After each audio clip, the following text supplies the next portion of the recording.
606, Talk 107.3 FM, WBRP. Good morning, everybody. Brian here with you. Chuck P. producing. This is Mornings with Brian Haldane. We are off and running for the next 3 hours. Got the latest for you in the aftermath of Hurricane Ida, getting you geared up or squared away for the upcoming weekend. Power outage numbers coming your way shortly. We are going to talk with the folks at Exxon Mobil this morning about what they're doing with the fuel shortage. We are going to talk with Patrick Grimion, host of the Petty G Show, about getting your business back online. We are going to talk with Sergeant Don Coppola from Crime Stoppers. We got a lot of ground to cover. Hopefully check in with Demco, possibly Entergy as well, before the morning is all done. We got a lot of ground to cover. And oh, by the way, yeah, LSU plays, 2 days from now. Where to start? I mean, do we start with the storm itself or possibly the next storm? Or, let's start with the power outage numbers. That's probably the most pressing thing here right now. Progress is being made. It might be hard to believe if you're still in the dark, but progress is certainly being made when it comes to power restoration throughout Baton Rouge. Headline at WBRZ reads, Entergy. Most customers in greater Baton Rouge area to see power restored by next Wednesday. That sounds like a tough pill to swallow. Most customers in greater Baton Rouge area to see power restored by next Wednesday. So one more week for most customers.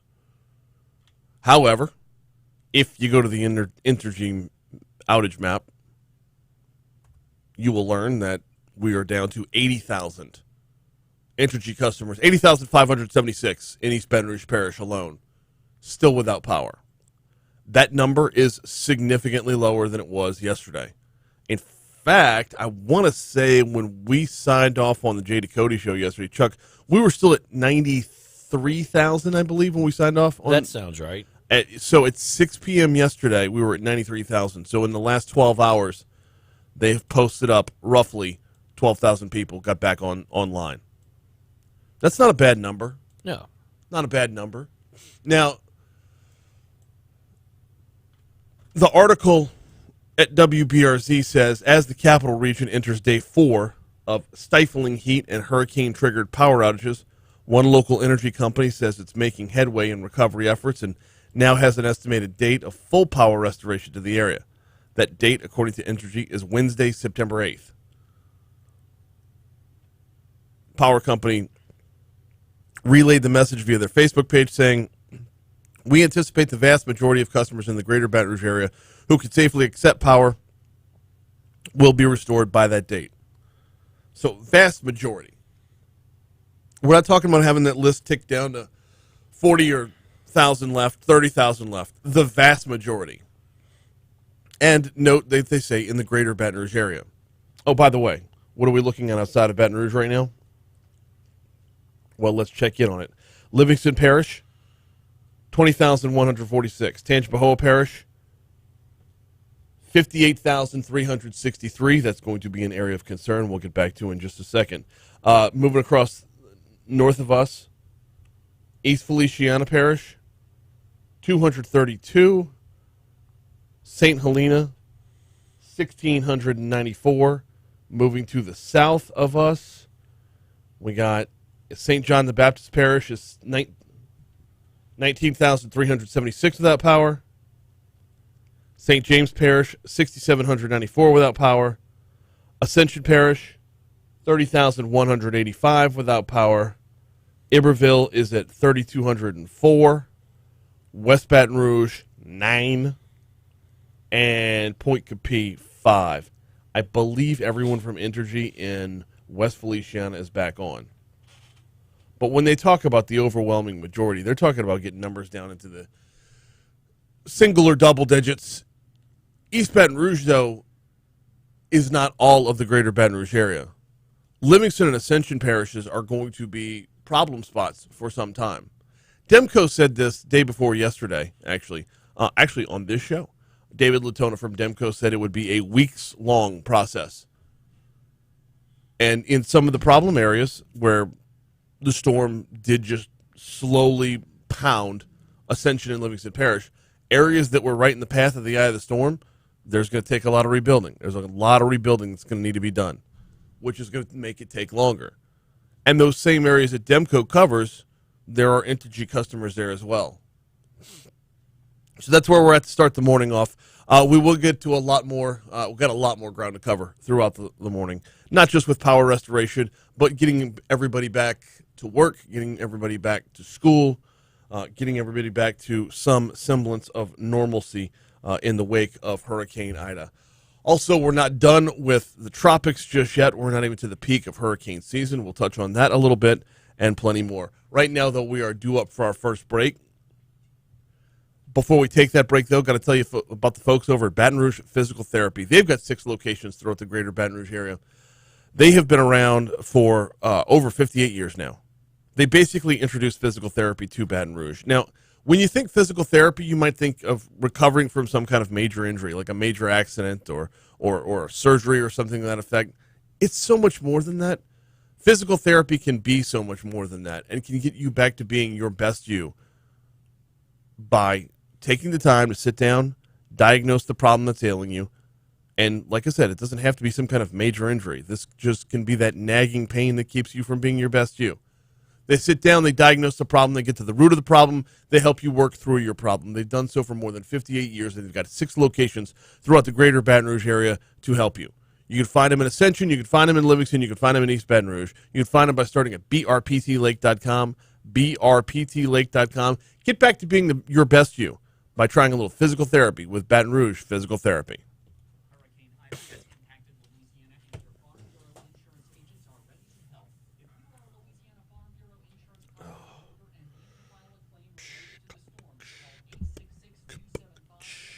Debbie says, good morning. Glad to be back. Glad to have you back, Debbie. When you say glad to be back, do you have power?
Do what? Why? Oh.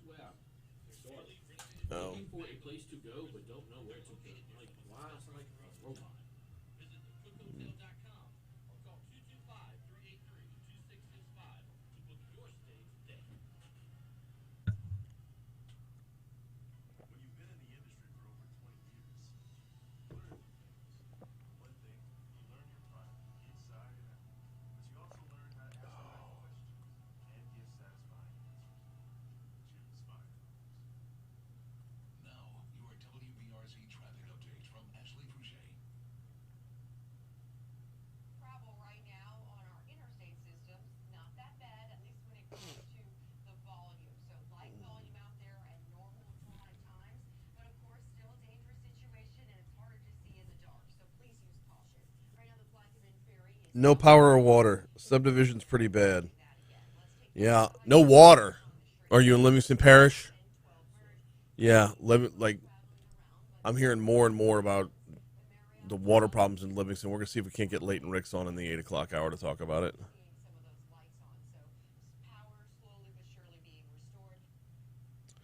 Troy says, anyone know if I-55 north from Hammond to Jackson is open? I'll hang up and listen. I don't know about any interstate closures at this point.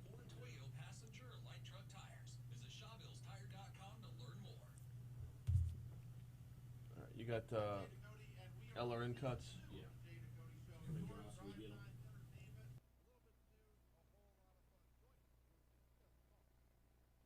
It doesn't have to be. Oh. 616, Talk 107.3 FM, WBRP. Mornings with Brian Haldane rolling right along. What is today Thursday? I mean, we're at that point right now where having to figure out what day it is. It's been from the time the storm entered the Gulf. Well, from the time the storm entered the Gulf, we had like a day and a half to prepare ish. Yeah. I mean, 3.5 days total from the time the storm formed to the time we had to really hunker down. But from the time it made landfall till now, it feels like one continuous show.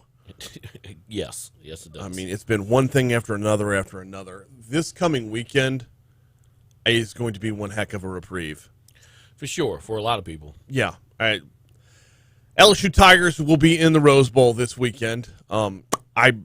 We're not seeing any reports of the storm having affected travel plans for anyone. I can't imagine anyone at this point calling things off, like saying, no, it's just too bad down here. We're going to stay. Now, there's probably some folks from Jefferson Parish or further down the bayou that would be in that boat. But if you're here in Baton Rouge and you're looking to get out, today's travel day for the Tigers. They've been in Houston all week long. It's been a week preparing in Houston. LSU leaving today for Los Angeles to continue preparations for Saturday's season opener against UCLA. Yesterday, I believe in the SEC coaches teleconference, Ed Ogeron says, so far, Houston has treated them well. Houston's been very, very nice to us. The Houston Texas has given us Reliance Stadium. We stayed in the Hyatt Regency. Everybody's treated us great. Our families are safe, so thank God for all that. We're prepared for a good UCLA football team. Chip Kelly had his team ready to play against Hawaii. Very impressive. So Ogeron says that by staying in Houston before the game, it's been like bowl week preparations.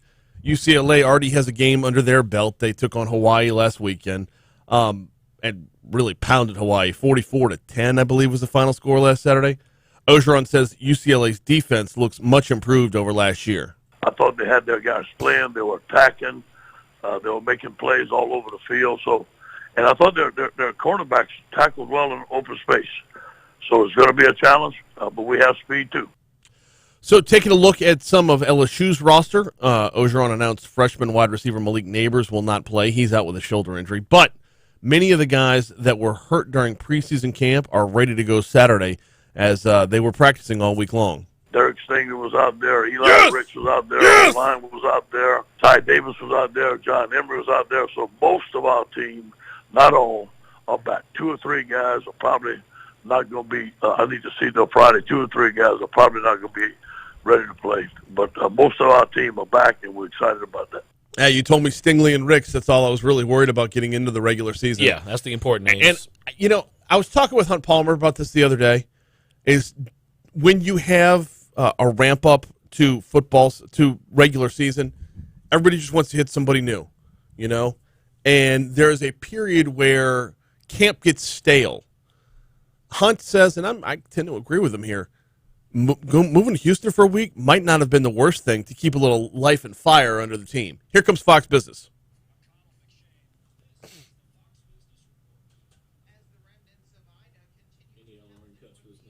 No.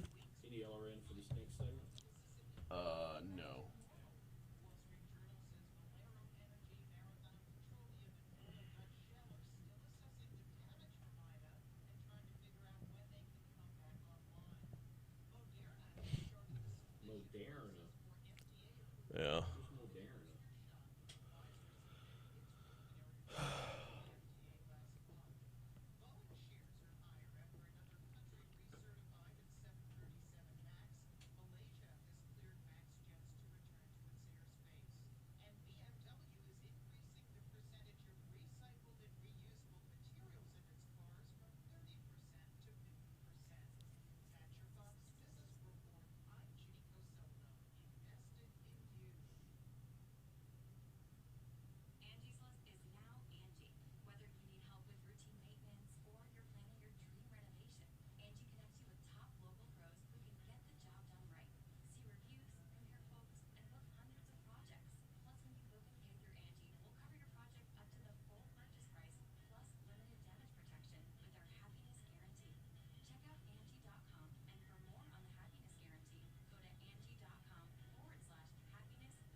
Just now realizing that a text I thought I sent last night never got sent. That sucks.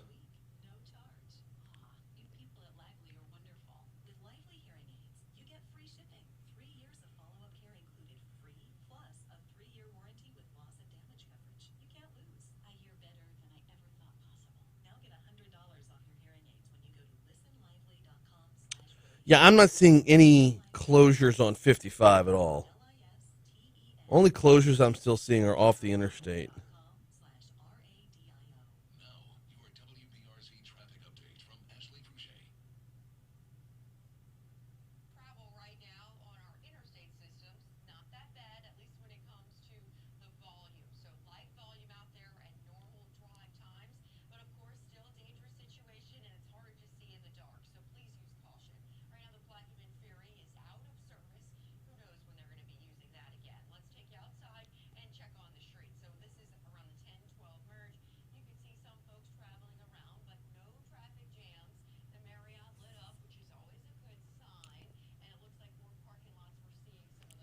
Where were we going here?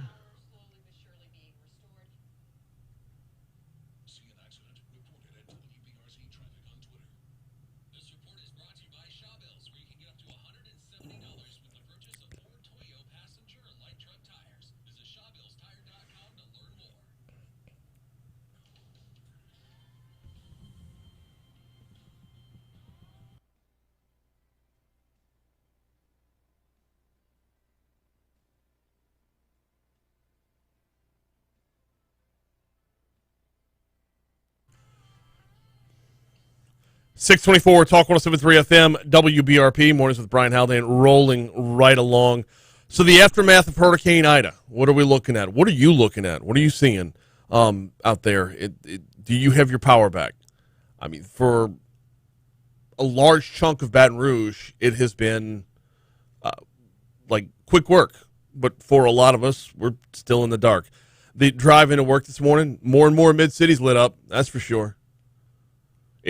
The drive into work this morning was a lot more smaller patches of blackout and more patches of lights being on. Baton Rouge yesterday was, dare I say, a lot more organized than the day before.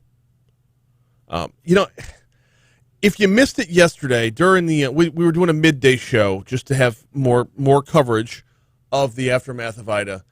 And we had Justin Alford from Be Quick and Josh Malazzo from Lard Oil talking about the gas problems. The gas problems have been a problem. The gas problems have been, the shortages have been very significant and very real and causing long lines at gas pumps. Not only are folks trying to top off their vehicles to make sure they're not running out of gas on the way to or from work, but keeping the generators running. And yeah, we will eventually see that crossing point where the demand drops because the number of people back on power-wise no longer need gas on a daily basis, but also the amount of fuel getting to the gas stations is such that they're able to not have delays anymore. We're going to see that point. We're just not there yet. But Justin and Josh yesterday made a number of good points about how that gas shortage could be a lot shorter-lived than we thought. The governor talked about it in his press conference yesterday.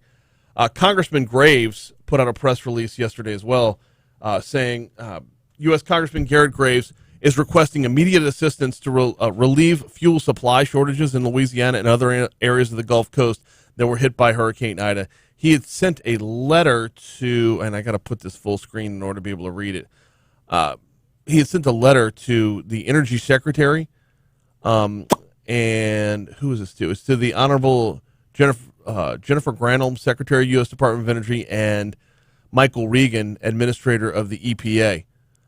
He says, I'm ready to request your immediate assistance to relieve fuel supply shortages in Louisiana and other areas of the Gulf Coast that were just hit by Hurricane Ida, one of the most powerful storms in U.S. history.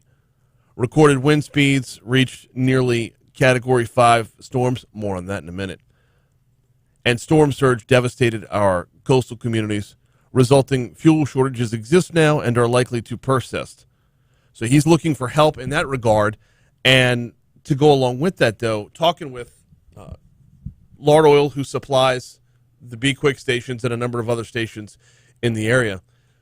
We got down to, in the immediate aftermath of the storm, about 25% capacity when it comes to how much fuel is actually being delivered.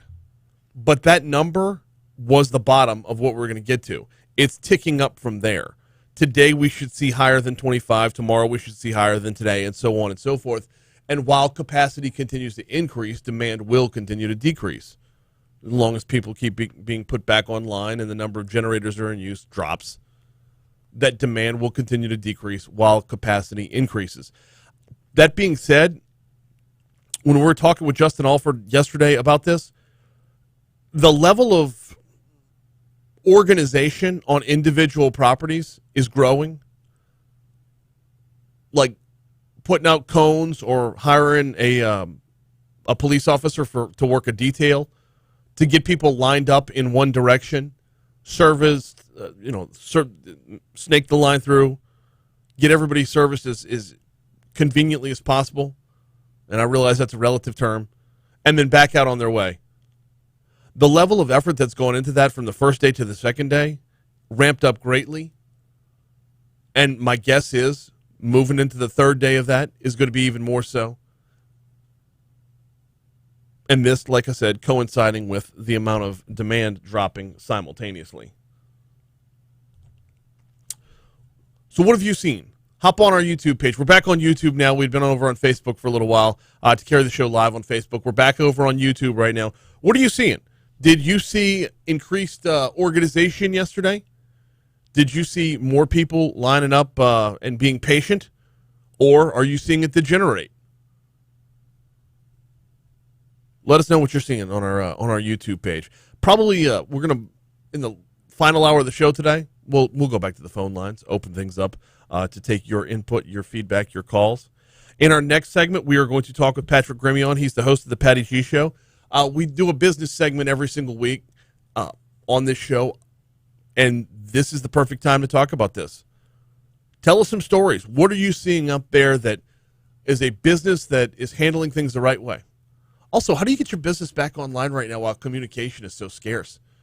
How do you get your message out there without trying to exploit the storm? We talk about those things and more with Patrick Grimion in our next segment. Also, later to come on the show, Exxon Mobil will be by at 7:15 or be on the hotline at 7:15. They can address the fuel shortage as well. I mean, we've got a pretty big refinery right here in Baton Rouge, biggest around. What are we doing to get more gas to more people? That's all still to come on the show this morning. Right now, though, it's time for CBS News. Yeah, I'm just out of steam.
Yeah, that's the problem. Like, I don't...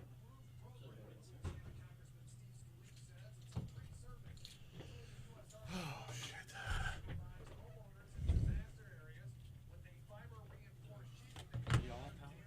No. No. Y'all do.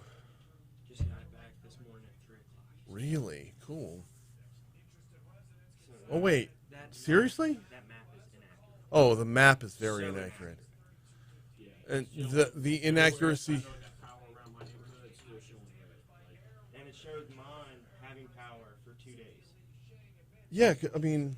Nope, I went to my house yesterday and flipped the switch on, and she's still dead. Yeah. There's nothing there. Oh, well,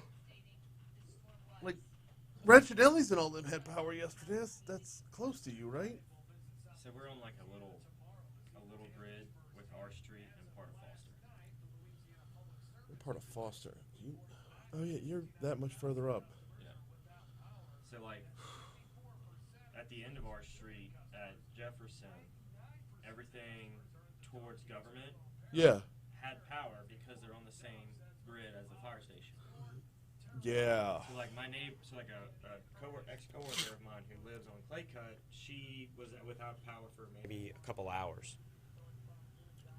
because that fire station had to get back up online, and she's on the same grid. Yeah. And then I had one of the partners of the firm. He never lost power, and he lives on the lakes at LSU. Never lost power. Jay never lost power. That's awesome. She's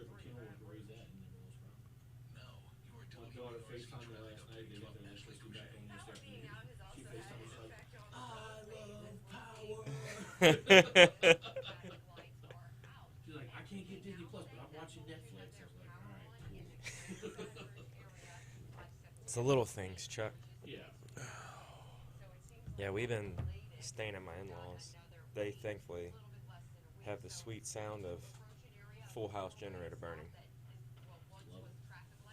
So we had me, my wife, sister-in-law, brother-in-law, their 4 kids, my other brother-in-law, and his girlfriend, and then my in-laws. We have one of the standard,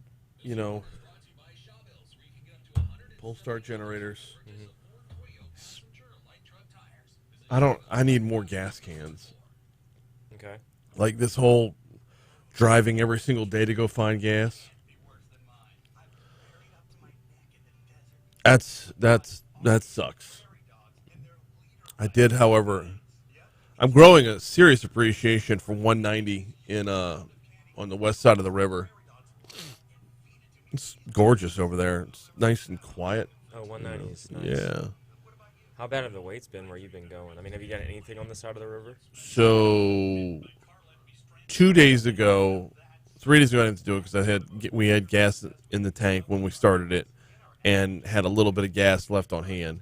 2 days ago, I drove all the way to Livonia to avoid sitting in a 3-hour line. I'm not sitting in a 3-hour line because there's no guarantee that when you get to the front of the line, they will still have gas.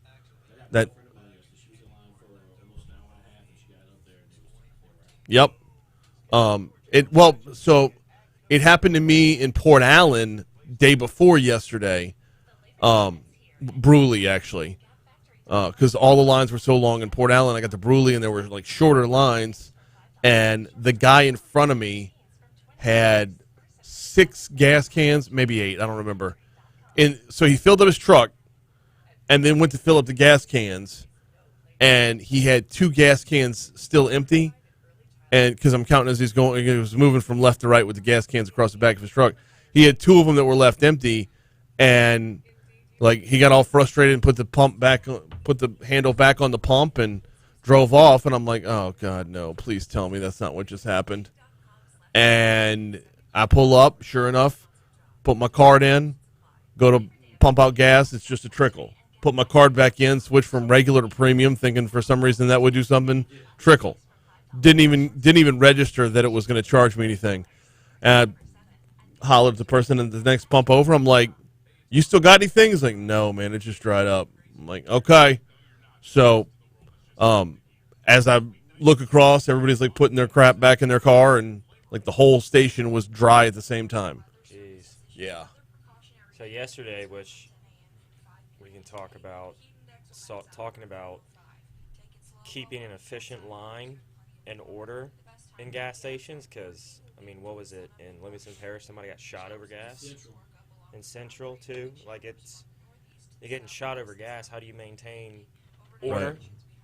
Right. Pop and Goes in St. Gabriel. I went there yesterday afternoon, and I maybe sat in line for 20 minutes. Yeah. But I'm in line for diesel, not gas. So, which means you could pretty much go anywhere. Nobody's running.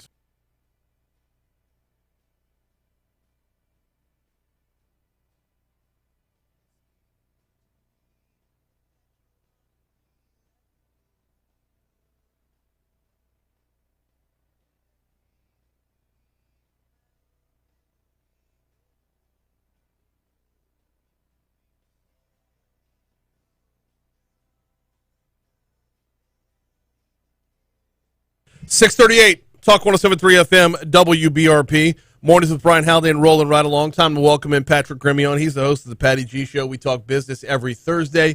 We do that right now. Patrick, good morning, man. How are you? Good morning, Brian. I'm well. How are you? Doing all right.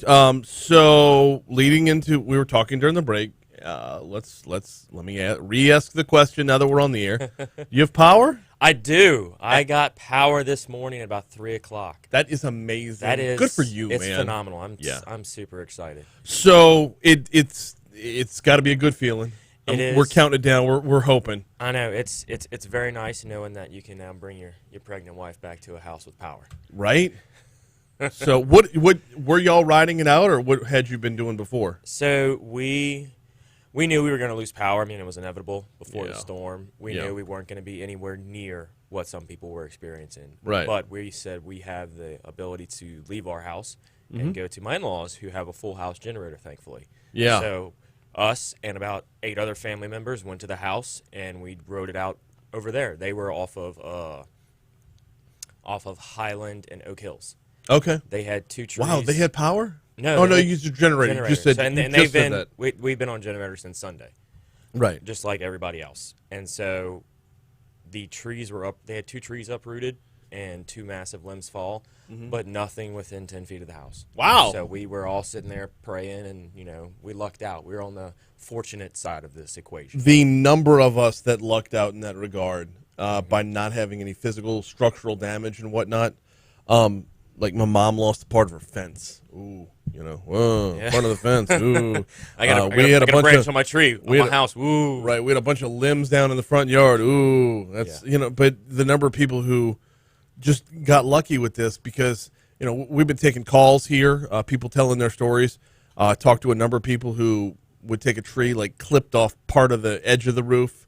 It hit the roof above the front porch, or it hit the front of the roof, that sort of thing, where the house is still habitable, but they know they've got a serious road in front of them when it comes to rebuilding. They know they've got, like, not having power is my biggest concern. I don't have to worry about repairs as well. 100%. I mean, I spent maybe an afternoon, 2 or 3 hours cleaning up my yard, and that was it. Yeah. Like, it was nothing. I was done. Like, all the cleaning was finished, and there was no repair work to be done, so we were very, very fortunate. Yeah, there's very, a very blessed. serious list of blessings to count in the wake of this. And I mean, that starts with the limited loss of life, which I'm still shocked the numbers are as low as they are. What are the numbers? It was fewer than 10, but I'm hesitant. I'm hesitant to report them because we just don't know as much as we need to know from the coast. Right. There's still so much assessment happening. Right. We don't know to what extent. Right. Everything is. Yeah. It just there's so much ground, so much devastation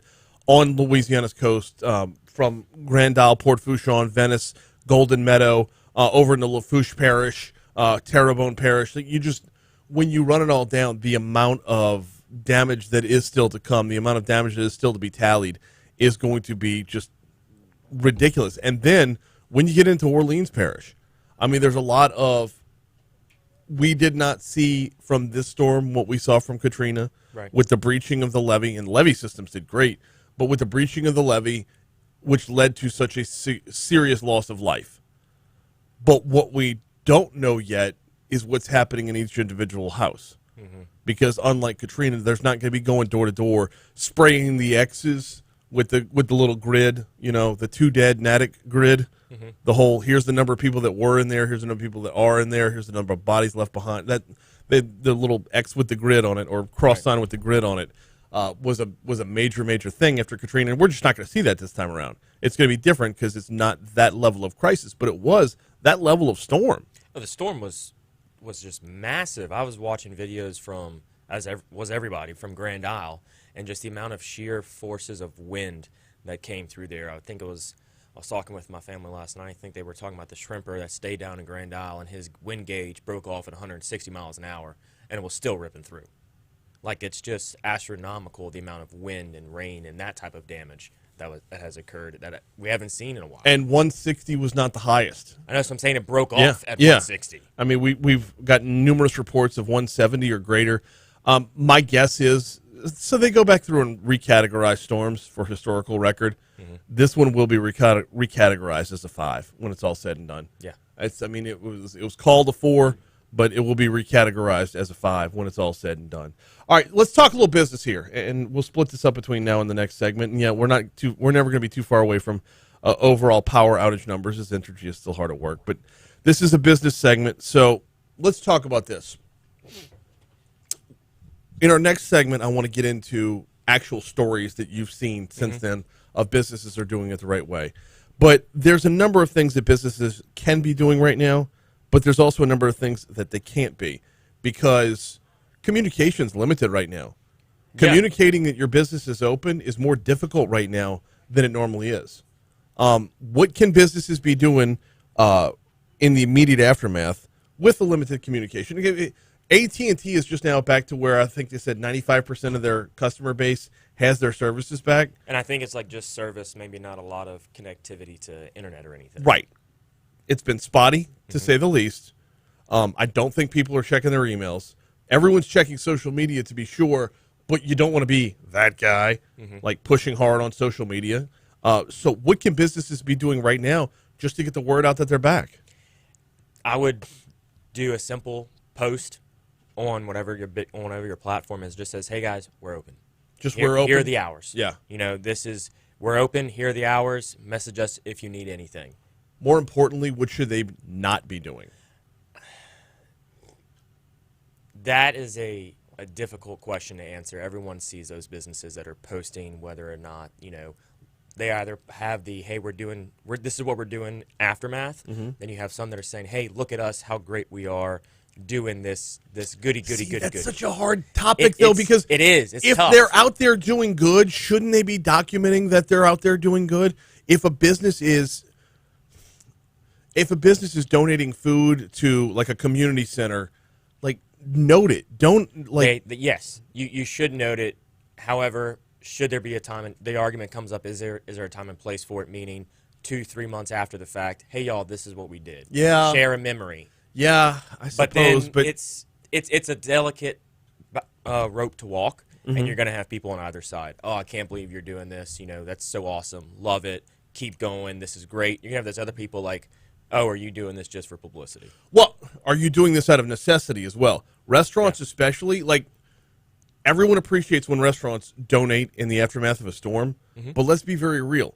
If they've got inventory that they have to get rid of, they have to dump off without a customer base. Sometimes you have to cook 2,000 meals to get it out, otherwise it spoils. We were either going to throw this away or donate it. So, look at us. We didn't throw our food away. We gave it to you instead. Like, to me, that's the part where if you're bragging on that, you're bragging on the wrong thing.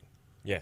So. Yeah, if you're doing it because it's going to spoil, then just let people know, hey, if you're a restaurant, hey, we're open. Yeah. Come eat. If you can't eat, great. We're going to cook, and all your first responders, all you linemen, come eat. We got a meal on you, or we have the meal. Right. Like, just come eat. Yeah. And then because if you're going to waste it, just cook it.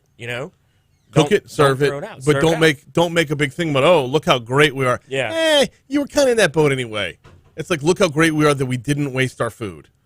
Yeah. We gave it away. Basically, it's dog scraps. Yeah, and it all goes back to the intention. Yeah. Are you doing it because you want to help these people, or are you doing it just to get a post out there in social? Now, the real question becomes, where do you see businesses stepping up that's not out of necessity? Where do you see businesses stepping up that's doing something very, very real? But we got to take a break first. Let's take a break. We will check traffic. We'll check your money now. Coming right back, he's Patrick Grimion, host of the Patty G Show, in on Talk 107.3. I ran over by about 13 seconds. What's going on? How are you? How'd you fare, Mr. Grimion? He got We power were back this morning. Very, very fortunate. So we all hate him now. I saw Demco got it all the way down to 33% for EVR this morning. Yeah, my mom got her power back yesterday. She's Demco. They knocked out a chunk. I still got none. I went to my grandparents' house last night. I couldn't take it anymore. Oh, I'm way behind on comments here. Debbie says this is the first time I'm able to use my phone completely. Wi-Fi is out. Verizon was not working. Yeah, it's been a rough go.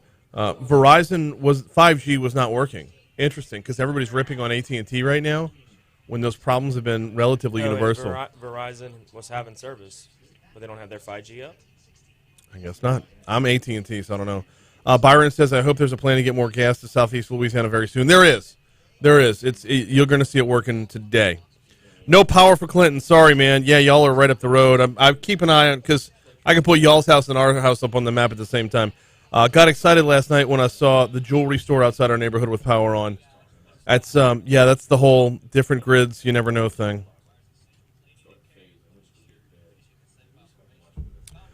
More and more stations are up online. Brian, you need a natural gas conversion kit for your generator.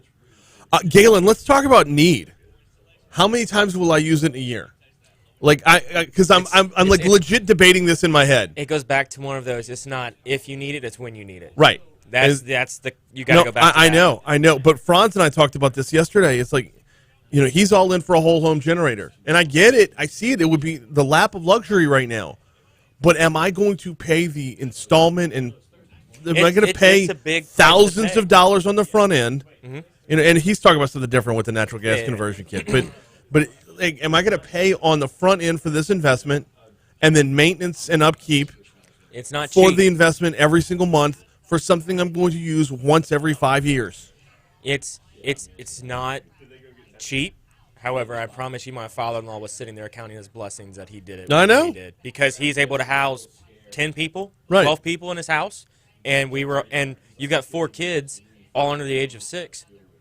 So it's not like they can, make reason with what's happening. Well, It's it is very expensive. My parents just bought one, but they bought a diesel. Yeah. Because they don't have natural gas out in Sunshine.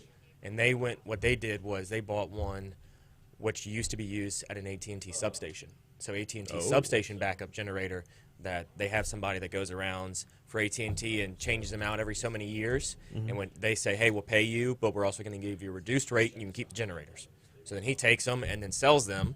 He gets them back running and sells them. And so that was delivered. And it's a 60 kW generator that can probably power this building. The last time that we lost power for any significant period of time, I mean, there's been minor outages for a couple of hours at a time, but was the 2016 flood. We were out for roughly a week, but we didn't live in the house during that time because, it was gross. But so it would literally be once every 5 years. Prior to that, we hadn't lost power in this house. And it's a matter of how long you plan on staying in your home, too. Yeah. Like my parents are, they're going to die in that home. It's not like they're going to be moving anytime ever. So having that, they'll use it. Mm-hmm. Plus, they live out in Sunshine in Iberville Parish. It's not like they're in a high, important parish, although yesterday they got power back. All right, let me get a couple more of these in. Clinton, good to hear. I went to check on my office at 5 this morning. Gas line at the racetrack was already about a quarter mile long. My drive into work this morning it was 10 minutes after 4 o'clock when I got to the intersection of Goodwood and Airline and that Shell station, that Circle K that's right across by the police headquarters. They already were like 3 deep in the line. Dude, I don't think that Goodwood area is going to see power for a while. I drove down from where Jefferson meets Goodwood. I drove down there to go to Capitol Heights Veterinary Clinic yesterday. Yeah. And 2 trees only had 1 lane open on Clay Cut. Yeah. That end of Goodwood. That end of Goodwood. That end of Goodwood, definitely. I went there this morning to drop off a trailer at a friend of the family's house, and it's just like a blackout over there. Byron says, here's a business comment. Ever priced business interruption insurance in South Louisiana? It's ridiculously expensive. I have not done that. Well, they have...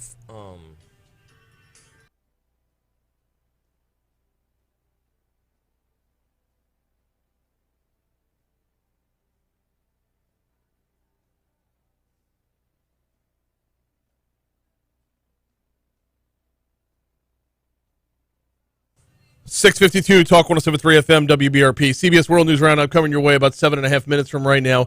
Immediately after the CBS World News Roundup, we will check the outage numbers, trying not to do that more than once per hour. It gets tempting. Patrick Gremion, host of the Patty G Show, is our guest. Pat, it gets tempting to constantly dive back in and continually hit refresh. Yeah. But it's so disappointing when you do. My house is still not up. Well, my house is Still not up. You also have to consider the fact of how accurate is the map. So I don't think the map's very accurate, and this isn't a shot at Entergy. It's definitely not accurate. Well, yeah, but It's tough to keep it accurate. Yeah, for it's sure. very tough to keep it accurate. right. So I have to assume there's not a person feeding the map. I have no. I have to idea. assume there's not somebody like with a green or red marker like scratching out and adding in, or it's once a line is juiced that feeds over to the map on its own. Right, and then you have to take into consideration if the line was inaccurately juiced. So, for example, my in-laws in Oak Hills, they got power back last night, Yeah. but 2 houses down, there's a tree still on the power line. The power line's still touching someone's house. Oof. So when they got power back, they had a line dangling in the street, and so they called Energy and said, hey, you just juiced a line that's got a tree on it. Yeah. So they immediately came out there and said, oh, this should not have happened. So Yeah. when they turned it off, resolved the situation. Cut it all back down again. And Yep, it's yep, all yep. good. Yeah. But as soon as they had power for, 6-8 hours, people started getting rid of their generators and giving them out because they're like, oh, we're green, we're good. And then Energy had to come back and then shut them all back off. Yeah. So now people who gave away their generators to someone else because they didn't have power, they now have a need for their data again. I can have that back. So all right. it's tough looking at the map. I mean, my house has been showing green for 3 days when it hasn't been. So it stinks. But Yeah. you're green now. So. I'm green now. All right. Give me some examples, and I apologize. I meant to send this to you last night. And you ever mean to send a text and it's just sitting there in your text and it All the never got time. sent? Yeah. So give me some examples if you have some right now. If not, I've got a couple to get us started. Give me some examples of businesses that are doing it right thus far in the wake of this storm. So one business that I saw right out the gate was Citigroup Hospitality. Okay. They started cooking meals and then flying them out to Orleans Parish and the areas that were affected, Homa, all those areas. They Sure. started flying out meals, and the way they did it was, it was methodical. But whenever they posted about it, it was very simple. Okay. It was just 3 shots. Food's coming your way, y'all. Hang tight. Good. That's it. Good. And that's all they It's a posted. statement of fact, not It's a statement for people watching Right. who are in those affected areas that are able without to get on saying, Facebook. hey, look at us. Right. They just said, hey, we're cooking meals. It's coming your way. Sit tight. Good for them. And I was like, that's beautifully crafted. Being able to see, oh, they're doing something. If I'm in that area, oh, great. Now I can follow this post to figure out where it's being delivered. If Yeah. I'm in need of food, now I can go there. BRQ, same thing. One picture. Hey, y'all, 9,000 meals going out. Nice. Very Bro, simple. and Justin over at BRQ. I mean, Incredible. that guy. Yeah. He does. He's like a giving machine. He just doesn't stop. Yeah. Okay, so you have 2 that were both restaurants. I've got Rocco's Po' Boys, another restaurant. Absolutely. It's been fantastic. Mathern Supermarket has been fantastic. They got up and running as quickly as they could, but the interesting thing there is they kind of have to follow these curfew guidelines, so it's been kind of hit or miss. Are we still in a curfew? Yeah, we're still in a curfew through tomorrow night at least, Oh, wow. and that's probably going to be extended. I mean, it makes sense. It's tough coming up on lights Yeah. that have no power, and then you can't see the lights. Oh, totally. Especially in areas where you had no idea there was a light to begin with. Like if you're on your normal commute, you pretty much know where you're going. But if you're outside of that, there are a number of areas in Baton Rouge where I would question whether or not a light is actually needed in the first place. But yeah, I've blown through a couple where I didn't realize until after I was through that intersection where I was like, oh, there's probably a red light at that intersection. Huh. Well, Oops. If you're going to look for gas and you're getting out there at 2, 3, 4 o'clock in the morning trying to find a gas station, you're probably exploring some areas you're not familiar with. Speaking of gas stations, my last 2 are both gas stations as well. Had Justin Alford from Be Quick in yesterday. They are doing a really good job of organizing in their parking lot Yes. how to get people in and people out. Yeah. Now, I got to go to the other side of the river for this other one because this is where I got gas yesterday. 2 days ago, it was insane. But yesterday, I want to say the name of the place is LA Express. That sounds familiar. It's on. It's their logo is it's like a blue Is it in Port outline of the Allen? state of Louisiana. It's past Port Allen, At the Lobdell but it's exit? not all the way to New Roads. Oh. No. Old Bridge. Oh, Old 190. Okay. So here's how it played out. Like 2 days ago when I started my gas hunting, I tried Port Allen up and down Highway 1. Couldn't find anything, so I went on 190. I got all the way to Livonia before I found gas without a 3-hour line. I'm not going to sit in a line that I have no guarantee that when I'm in the front of the line, there's any gas left or not. So I'm like, I'll just keep heading west. Eventually, I will get to a spot where the line is short enough to make it worth the investment to where, and I had a half a tank at the time in my car, so gassing up for the generator was, but that was 2 days ago. I got all the way to Livonia. Yesterday, it's a blue logo that's the outlet in the state of Louisiana, and it just says LA Express or something to that effect. And they had 2 sheriff's deputies working detail, showing you where to pull in, showing you where, okay, follow it around. The line wraps around the back of the building to the front of the building. And I'm like, ooh, do I want to get in the line? Yeah, let's go ahead and do it, because they had organization of what they were doing. And because they had organization of what they were doing, it took maybe 12 minutes. Yeah. 12 minutes to get from my spot in the line to where I was pumping gas for my cans. And I have another example of that. Whenever I went to go fill up my Jeep yesterday, was Pop and Goes in St. Gabriel. There you go. At the corner of Highway 30 and 74, they had a St. Gabriel police sitting there, and they were directing traffic. So much so that someone came in and whipped up behind me, and he walked up to the car and said, "Excuse me, you can't do this. You have to go move." All right. We got 30 seconds left, so I don't think there's enough time in this segment. But next week when we do this segment, I want to talk about who are going to be the superstars that come out of this. PPP loans and the end of, or the beginning of the pandemic, local banks rose to the top. Next week, that's what I want to talk about. Who's going to rise to the top and really have a chance to shine. LA Express is in Irwinville, my dad just texted me. There it is. That is in Irwinville, yes. He's Patrick Grimion, host of the Patty G Show. We always appreciate the time, man. Absolutely, Brian. Thank you. Here comes CBS. Yes, LA Express in Irwinville. That is right. Guess my dad's up and listening to the show. Wait, he texted me, Irwinville. I was like, question mark? Thanks, Dad. Oh. Irwinville.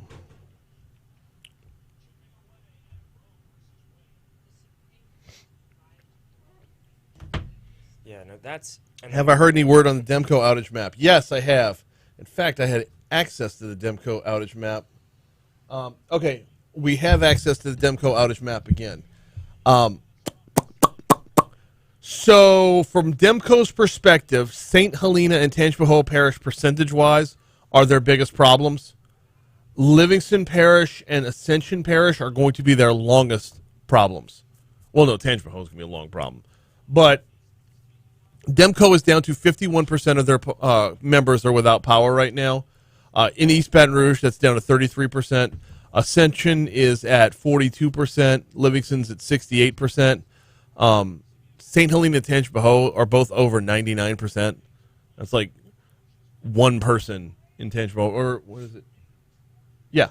In Tangipahoa Parish, 626 out of 628 members are without power right now. 2 people don't Two have people, power. yeah. How would you like to be those 2 people?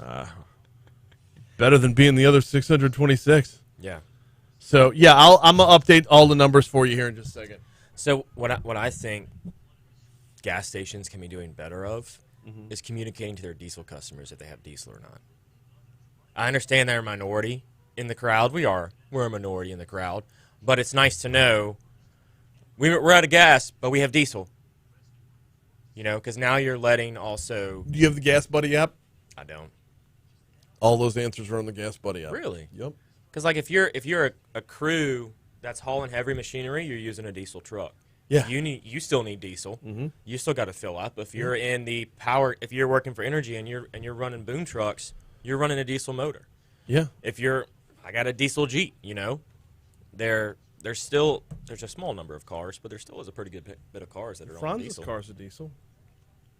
He got the new Whatever he got, yeah. he got the new GMC Duramax. I think so. I was about to say, I don't think Chevy has a diesel. A diesel Suburban. He says he's got a diesel. They're nice, but yesterday I had to sit there and have a person skip in front of me because a gas pump opened up and not a diesel pump. My roommate got yelled at because he pulled into a gas station yesterday, but like he was pulling in to see where the line was to go into it, and like as soon as he pulled in, some dude jumped out of his car. Hey, you can't be fucking skipping this line. He's like, dude, I'm I'm not trying to skip. I'm trying to figure out where the line is. I literally just pulled off the road. Yeah. You got the line starts back there, and then like a guy at the gas was like, "Thanks, brother." It's like, dude, he's not trying to skip. He's checking the line. Yeah, I'm pulling in to see where the line is. But I get their position because they've probably been sitting there for a couple of hours. But it's like and are agitated. Yeah. They probably don't have power. It's everybody's dealing with something. Some people unleash, some people contain. Yeah. But anyways, I'm out of here. All right, dude. Thank you. Well, I'm probably not gonna be in my house. If y'all need a hot shower, dude. My mom's right around the corner from us, and she got her power back. Okay. So she's like one of 3 blocks in Sherwood that has Demco. Gotcha. So Well, we got the hot shower. Man. He's got the shack suite. Yeah. Me and Kate have been in line cook the last couple of days, so. Oh, okay. Yeah. How about that? I've had a hot shower or two. That's good. I might hit you up this weekend though, because I told him even if my power comes back on, I'm probably just gonna stay up here because I don't have Okay. under half. I got under half a tank of gas, and I don't want to take a chance. That's going it. back and- They broke. They're broke. Oh, sorry, my bad. I was like, what broke? They took their break.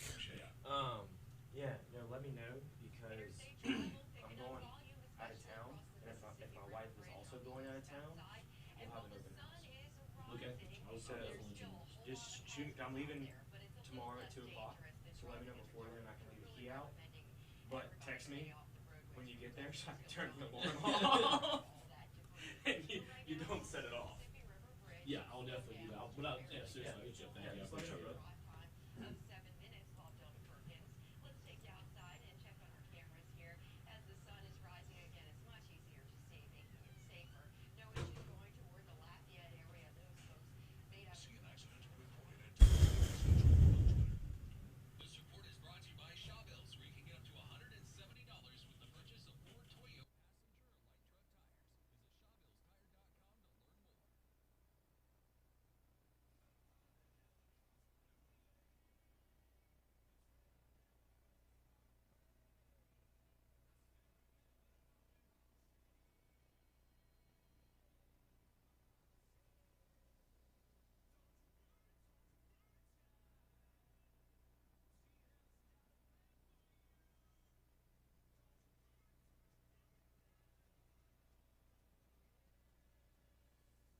.705 Talk 107.3 FM WBRP. Hour 2 of Mornings with Brian Haldane coming your way right now. Brian here with you. Chuck P producing. My thanks again to Patrick Grimion, host of the Patty G Show, for hopping on board for a couple segments to talk about what businesses can be doing to, well, make their way through the aftermath of the storm and really just get back up and running. Coming up this hour, we're going to talk with Exxon Mobil. Stephanie Cargile from Exxon Mobil is going to be in the next segment. What's Exxon up to as far as how they're able to help restore fuel in and around Baton Rouge? They've got, they're going to have a huge part in this, so we will talk with them next. Also this hour, Crime Stoppers is going to be coming your way at 7:35. We are going to get into top stories and trending in just a minute. I do need to tell you very quickly, though, about the folks over at Mathern's Supermarket. 2 locations, downtown on 3rd and Nicholson at Skip Berman Drive, the corner of Nicholson and Skip Berman Drive, right across the street from Tiger Stadium, and the Nicholson Gateway Shopping Center. Look, it might be on LSU's campus, but it's not just for students. This is for everybody, and now's the time. I mean, when you are trying to get back to let's say you just got power back and you need to refill that fridge, Mathern's is here for you. Let's say you don't have power back and you need that hot meal at lunchtime, Mathern's is there for you. Let's say you need a little bit of convenience to get all this done, Mathern's is there for you as well. Nicholson Gateway Shopping Center, right across the street from Tiger Stadium, or downtown on 3rd Street in Baton Rouge. Both locations are full-service grocery stores. Both locations are open.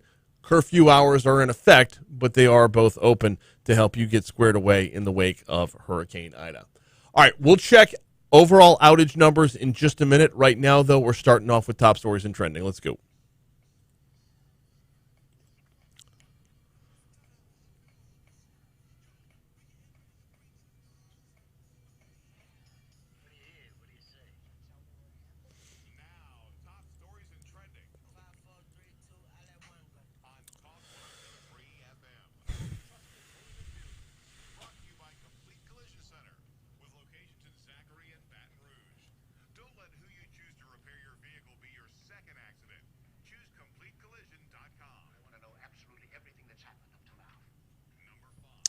After experiencing major outages throughout southeast Louisiana during Hurricane Ida, AT&T says most of the state's service is back to normal. The cell provider said yesterday evening Louisiana's network was operating at around 94%. The company said it shifted focus to restoring service in parishes hit hardest, like Lafourche, Tangipahoa, and Terrebonne.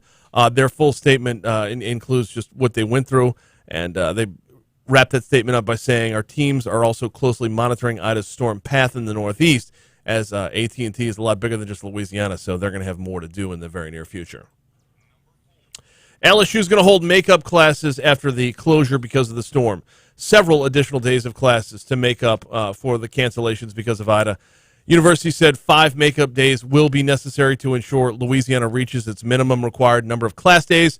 Those days are scheduled for September 25th, October 9th, October 21st and 22nd, and October 30th.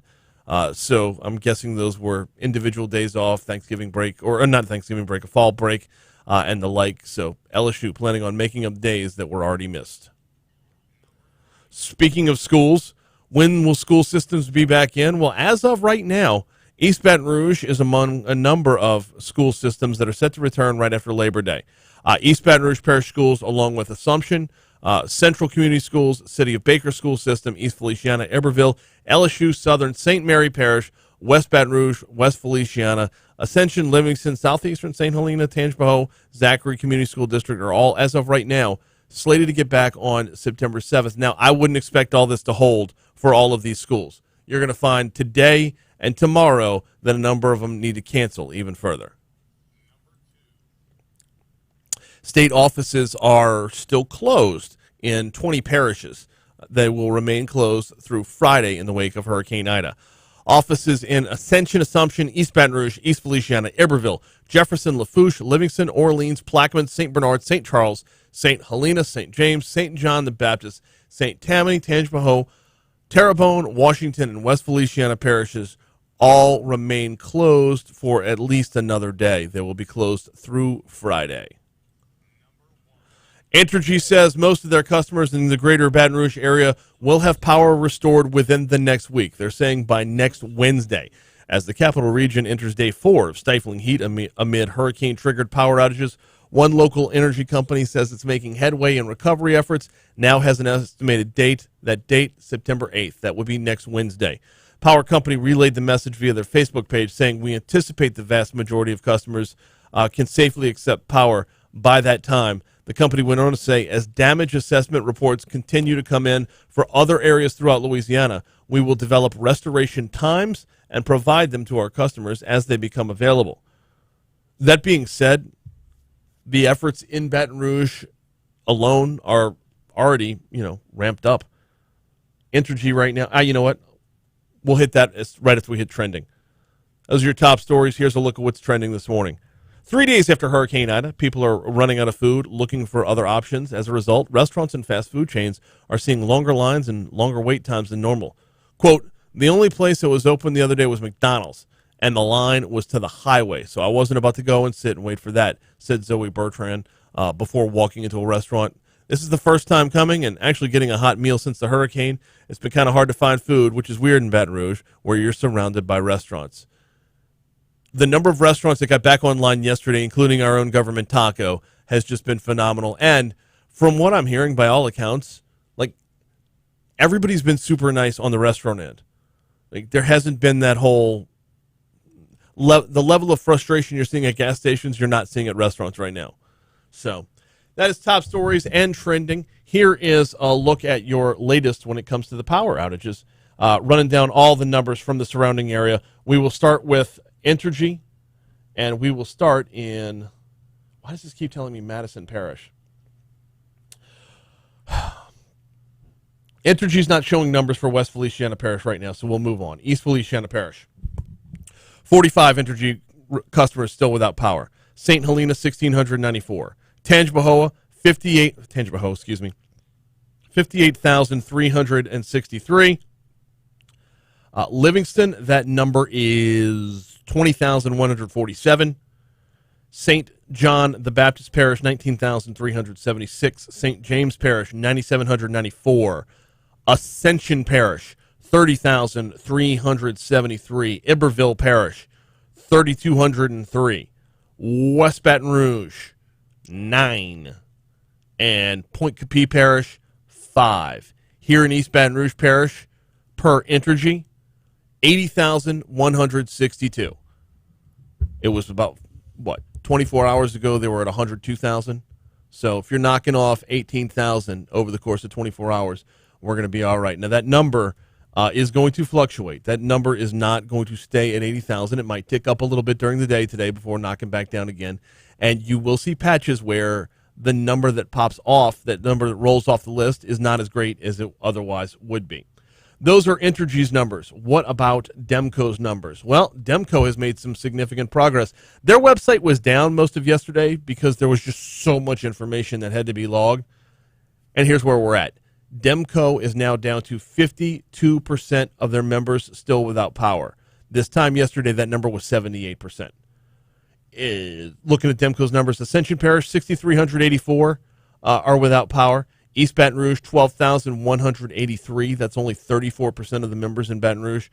East Feliciana, 2,850. Livingston Parish, 31,024. St. Helena, 5,181. Tangipahoa is 626.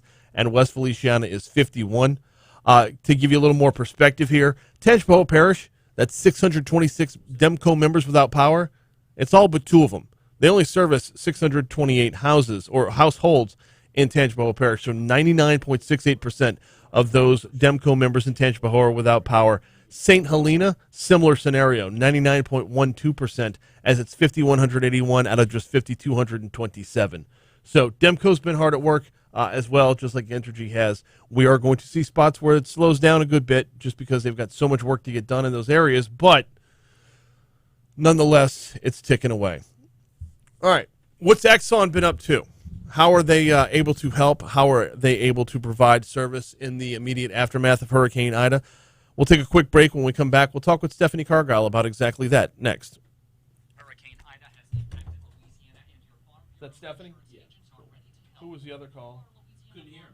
Insurance policyholder and need to file a claim related to the storm. Call 866-275-7322. Any policy information you have is helpful but not necessary. Again, if you have Farm Bureau insurance and need to Friend just file a ran out claim, of gas. call 866-275-7322 or contact your local Parish Farm Bureau office.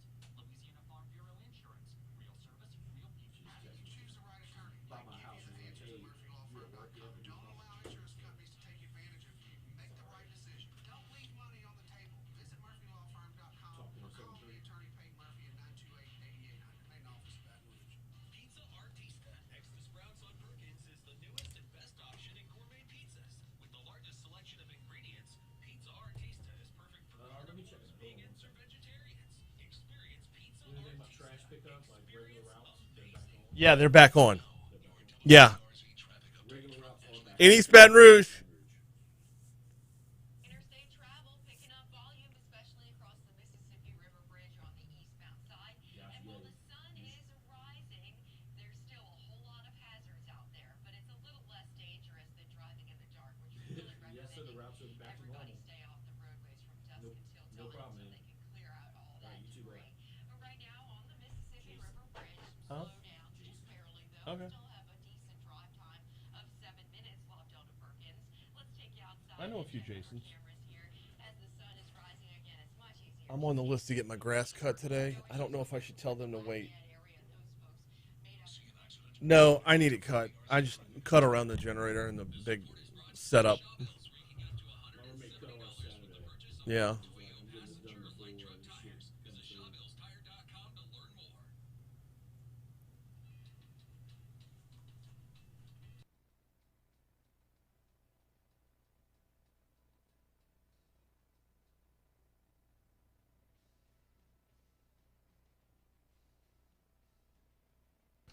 Seven seventeen Talk 107.3 FM WBRP Mornings with Brian Haldane rolling right along. So one of the things we've been seeing in recent days is the lines at the gas station. And, it was a problem that was really, really bad 2 days ago, slightly less yesterday. Hopefully we'll be better today, and we know that a number of people have really taken this to heart and are going to efforts to eliminate that problem, or at the very least help alleviate if not eliminate. Joining us now is Stephanie Cargile from Exxon Mobil. They are one of, if not the biggest player in this whole equation. Stephanie, good morning. How are you? Good morning, Brian. How are you? I'm without power, but I'm doing fine otherwise. How about yourself? Tough times. Thankfully, we have power, but I know it's been hard on everybody these last few days. Well, the thing is, if you didn't have power, I think you know someone that can get you fuel for your generator. So there's that. There you go. So, so thanks for having us on this morning. Look, Absolutely. Just wanted to really give everyone a quick update on what ExxonMobil's been able to do. Mm-hmm. Thankfully, our facilities were not damaged through the hurricane, and we were able to keep our fuels terminal here in Baton Rouge operating. It was only down for about 12 hours during the storm, and that's just been so important to try to help supply this area with gasoline and diesel. Mm-hmm. Can we talk process for just a minute for those that, because I learned a lot about this just yesterday and how it goes from y'all to the pump. Can we talk a little bit about what goes into that and what might be might have been slowing things down the last couple of days? Absolutely. Yeah. I've spent a few hours, just kind of sharing that whole process with folks.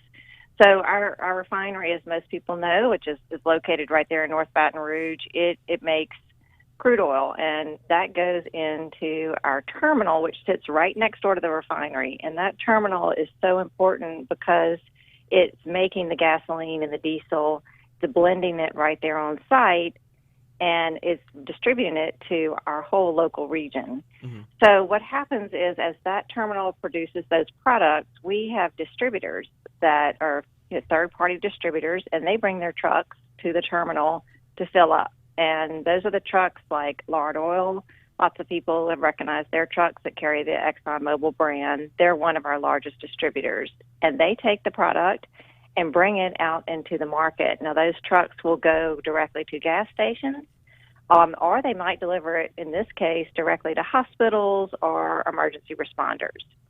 So that's the process. Now, when it gets to the gas stations, it's important for people to know that while they may be selling Exxon or Mobil branded gasoline, we don't own the gas stations these days. So they're third-party independent stations, but we do work with them in an emergency like this. And, our company is able to help if the gas station doesn't have power.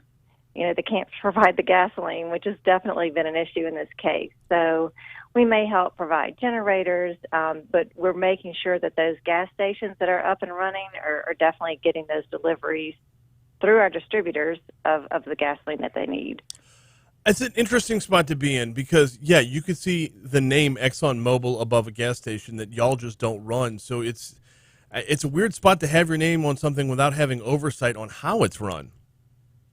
Absolutely. But, we do work very closely with all of those distributors, with the dealers, the wholesale customers that carry our brand. And when something like a hurricane or, any kind of flood happens, the whole distribution network works together. So we have an excellent fuels marketing team, and they come together and look at that whole distribution network and figure out how we can respond. In this situation, Brian, we have really tried to partner with the local, sheriff's organizations, the MOSEP here in Baton Rouge, GOSEP. Last night, several of our congressmen had a call with the refineries to see how they could help. So it is a team effort, and we're all working as hard as we can to help supply gasoline to the area. Now, y'all are here in Baton Rouge. We are here in Baton Rouge, but y'all service a lot more than just Baton Rouge. And while the ExxonMobil refinery did not lose any power from an overall supply side standpoint, there were other players in this game that did. Does this put more pressure or more demand on ExxonMobil in this short term? Well, so absolutely, yes. It's a old classic case of supply and demand, like we learn about in school. So right now, the demand is definitely up with people needing to fuel their generators, folks coming in from other regions trying to get gasoline. And the supply is down because several of our refineries are down, unfortunately, right now across the region. So, yes, ExxonMobil has tried to fill the gap there. Our terminal has definitely been very busy. And really, over the past 9 days, they've provided about 230,000 barrels of fuel. That's like about 1,200 truckloads are about 9.5 million gallons of fuel to the region. So they are running strong and just trying to meet every truck's need as it's coming through those gates. From a manpower standpoint, how are y'all holding up? I know between those who were affected by the storm and, quite honestly, manpower throughout the COVID pandemic has been a problem in a number of different industries. From a manpower standpoint, how's ExxonMobil holding up at the refinery? And look, our folks have really worked hard. Our refinery did shut down most of its units as well as our other facilities during the storm, mostly due to not being able to get supply or feedstocks that we needed during the storm. And they have worked just an incredible job at trying to bring that refinery and chemical plant facilities back up. And that's a huge effort. As you might know, Brian, our chemical plant and refinery facilities are integrated. So what happens at one matters for the other. And bringing those two sites back up along with our other area facilities is a multi-day process, and it takes a lot of integration, collaboration, and planning. So, look, I have the utmost respect for all the employees that have just been working nonstop to make that happen and to do it safely. That's key for all of us. Absolutely it is. Well, I mean, I'm sure the next 24 to 48 hours at the very least will be just as much of a challenge as the previous, since it made landfall Sunday. But it looks like every day that passes, every hour that passes, we have a better grip on what's going on and how to get out of it. And you guys have been a key player throughout that. Before I get you out of here, what have I forgotten to ask here? What am I missing out on that's a part of this equation that the folks need to know about? Well, I think for all the essential workers, whether it's hospitals, our responders, all of those folks right now are trying to ensure that they have gasoline, and they're calling me directly, which is great. We have a lot of good partners in the community. I encourage everybody to work with MOSEP and GOSEP. They are fully on board and trying to help solve this issue as well. So together, we're finding resources and trying to get folks in our Baton Rouge area up and running as soon as possible. She is Stephanie Cargile, the Public and Government Affairs Manager for ExxonMobil Baton Rouge. Thank you so much for carving out a few minutes for us this morning. We know it's a very busy time. Thank you so much. Thanks, Brian. I hope you get power soon. I appreciate it. Yes, as do I. Take care. You do the same. And the numbers from Entergy are suggesting that it shouldn't be too much longer. Although the overall message from Entergy is that most customers in Greater Baton Rouge will see power restored by next Wednesday. That being said, I mean, to tick down to, 80,000 left? Was that where we're at? 79,360? I mean, that number has gone down since the time we've been on the air this morning. I can't keep doing that. I can't keep clicking on it and seeing it minute by minute because eventually it'll tick back up a little bit again. But that being said, my appreciation to Stephanie. This was something we learned a lot about yesterday. I believe it's on demand now. Yesterday we had Justin Alford and Josh Malazzo on. We did a midday show as part of our continuing coverage. And that Justin is with Be Quick and Josh is with Lard Oil. Lard Oil is the one of the companies that will pull into Exxon and get their big trucks filled at the refinery. Lard Oil those are the guys that take you from refinery to gas station. And the amount that they had to say yesterday was just phenomenal. I learned a lot about the process, learned a lot about what could be a hindrance in getting people back up and running. Learned a lot about where the slowdowns were originally and how those slowdowns are starting to subside. The problems that we were seeing, we're still going to see from a supply side. That the amount of fuel that's making its way to gas stations locally is still low, but from Tuesday to Wednesday increased, and from Wednesday to today is expected to increase as well. So while they were really, really low percentage-wise of normal supply, that is remedying itself as we speak.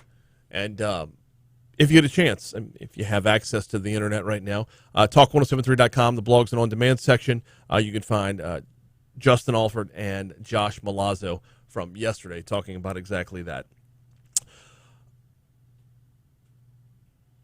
we've got a lot more ground to cover. Before that, though, need to tell you about the folks over at Mooyah Burgers, Fries, and Shakes. They've got 2 locations. One is on Seagan, just north of Industrialplex. The other is on Bluebonnet by Highland.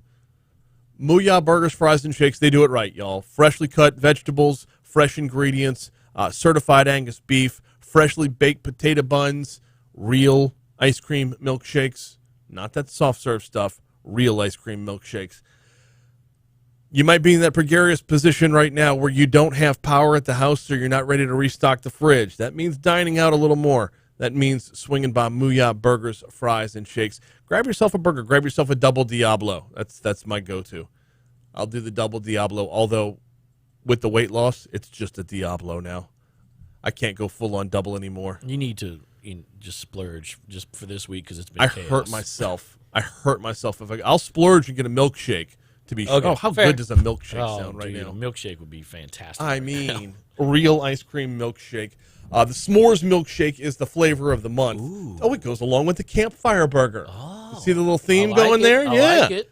Mooyah, Bluebonnet at Highland, Seagan just north of Industrialplex. Both locations, same great service, same great ingredients, same great burgers, fries, and shakes at Mooyah. Hey, Chuck, we got about a minute and a half till news. Okay. You took a call off air that I think we addressed yesterday, Yeah. but it's worth repeating. As of today, oh, go ahead. No, I was just going to say Jason had called in, one of our listeners, asking if the garbage routes were going to be back on schedule. As East of Baton Rouge today, yes. As of today, garbage routes are back on schedule. Now, that being said, that doesn't necessarily mean storm debris is being picked up today. I tell you what, later on in the show, we'll run the breakdown of your regular garbage versus your storm debris. Don't put your storm debris in with your regular garbage. It's a separate pile. And put the big pile of limbs separate from limbs, fence posts, the like. Put that separate from the bags filled with leaves. And put that separate from the lawn furniture you lost. And put that separate from any major appliances you're trying to throw out. But yes, garbage pickup does restart as of today in East Baton Rouge Parish. And that would mean if you missed out on Monday's pickup, today's the day to get it out there. Be sure. All right, we're coming up on CBS News here at the bottom of the hour. Thanks again to Stephanie from Exxon Mobil. Having an open line of communication is absolutely vital in a time like this, so we can know exactly what they're up to help us out. Here comes CBS. Water gushed into New York City apartments onto subway platforms and flooded into basements as the remnants of Hurricane Ida blasted the Northeast. A driver called into WCBS radio.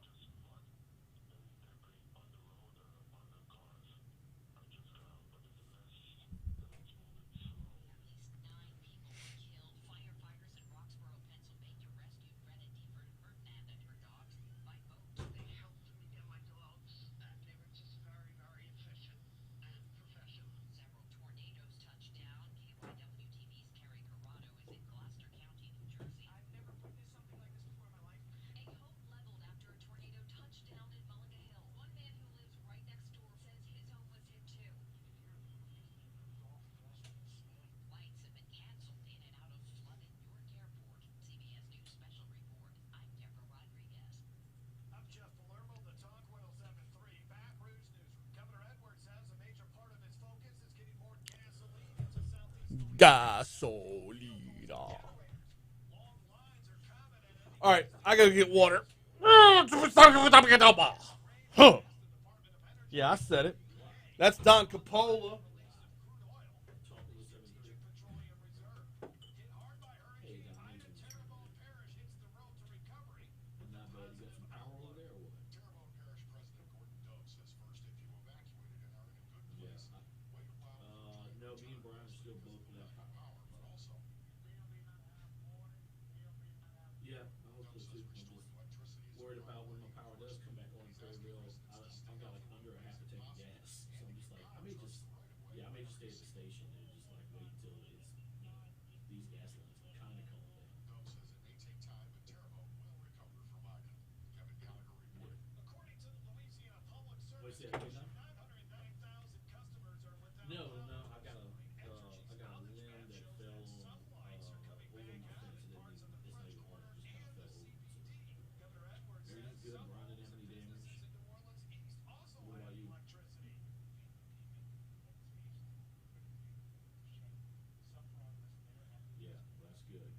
right, Don, we'll go ahead and put you on hold, okay? Says the vast majority of customers in the greater Baton Rouge area who can safely accept power will be restored by Wednesday, September 8th.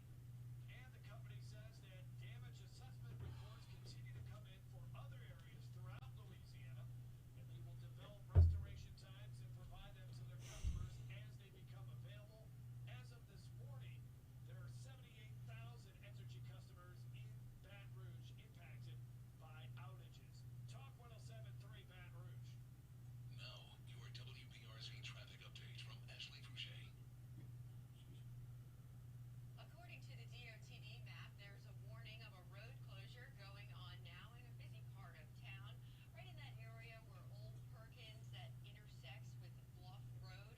It looks like just east of the intersection there may be a closure as you're going from Old Perkins toward Airline Highway. So again, that's a busy part of town, and that's according to the map. Now, a lot of times they've been putting out things and not updating them right away. So this is again a fluid situation. If you encounter a road closure, turn around, maybe the next day it'll be opened up.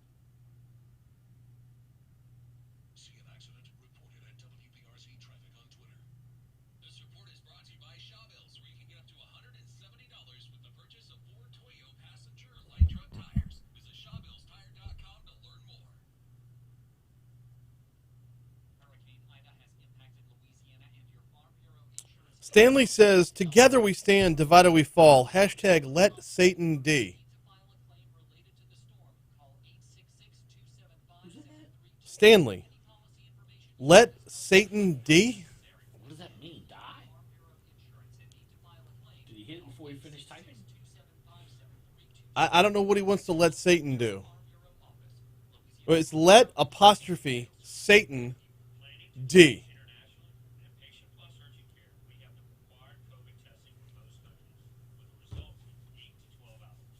Look.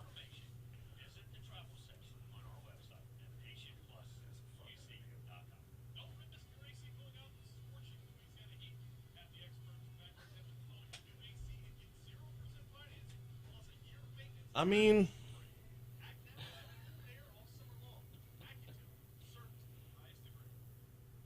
you do you, boss. I try not to let Satan do much, but you know. It's a good chant. Let Satan D. Let Satan D. Let Satan D. Breaker, breaker, firecracker, sis, boom, bah. Bugs Bunny, rah, rah, rah. Cigarette, cigarette, cigarette, butt. Oh, it's college football tonight. I mean, it's nothing great, but it's college football tonight. Ohio. Not in my house, there ain't. Yeah, not mine.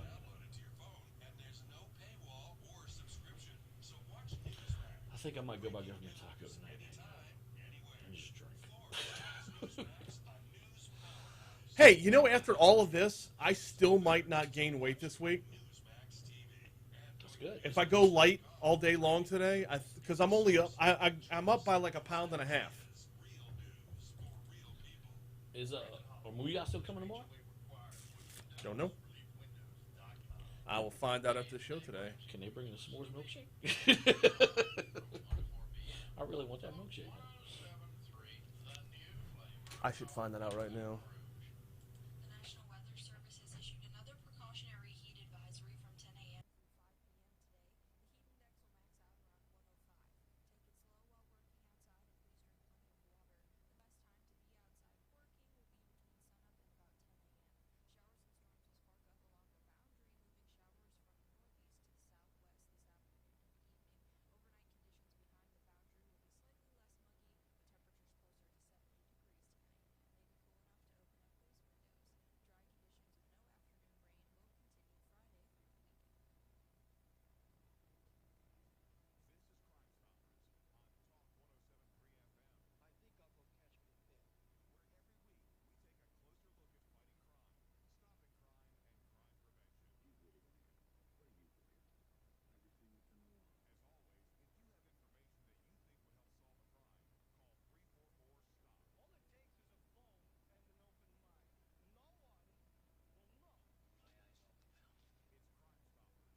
738, Talk 107.3 FM, WBRP. Yes, it is time for Crime Stoppers.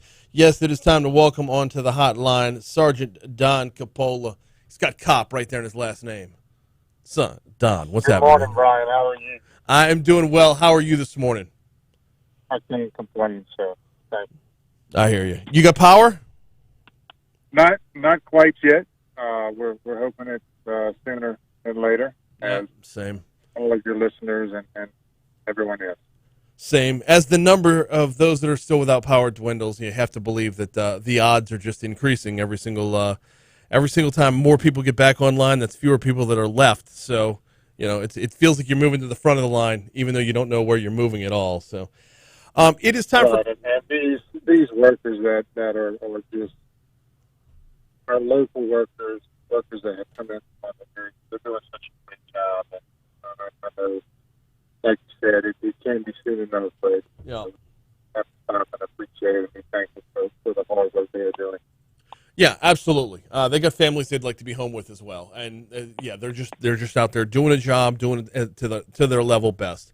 It is Crime Stoppers time, and you would ask me earlier in the week, do we still want to do Crime Stoppers? I'm like, yeah, absolutely, because in the wake of a storm, we often see upticks in particular types of crime. We see upticks in burglaries and property crime, and I felt that was something worth talking about. So let's dive right in.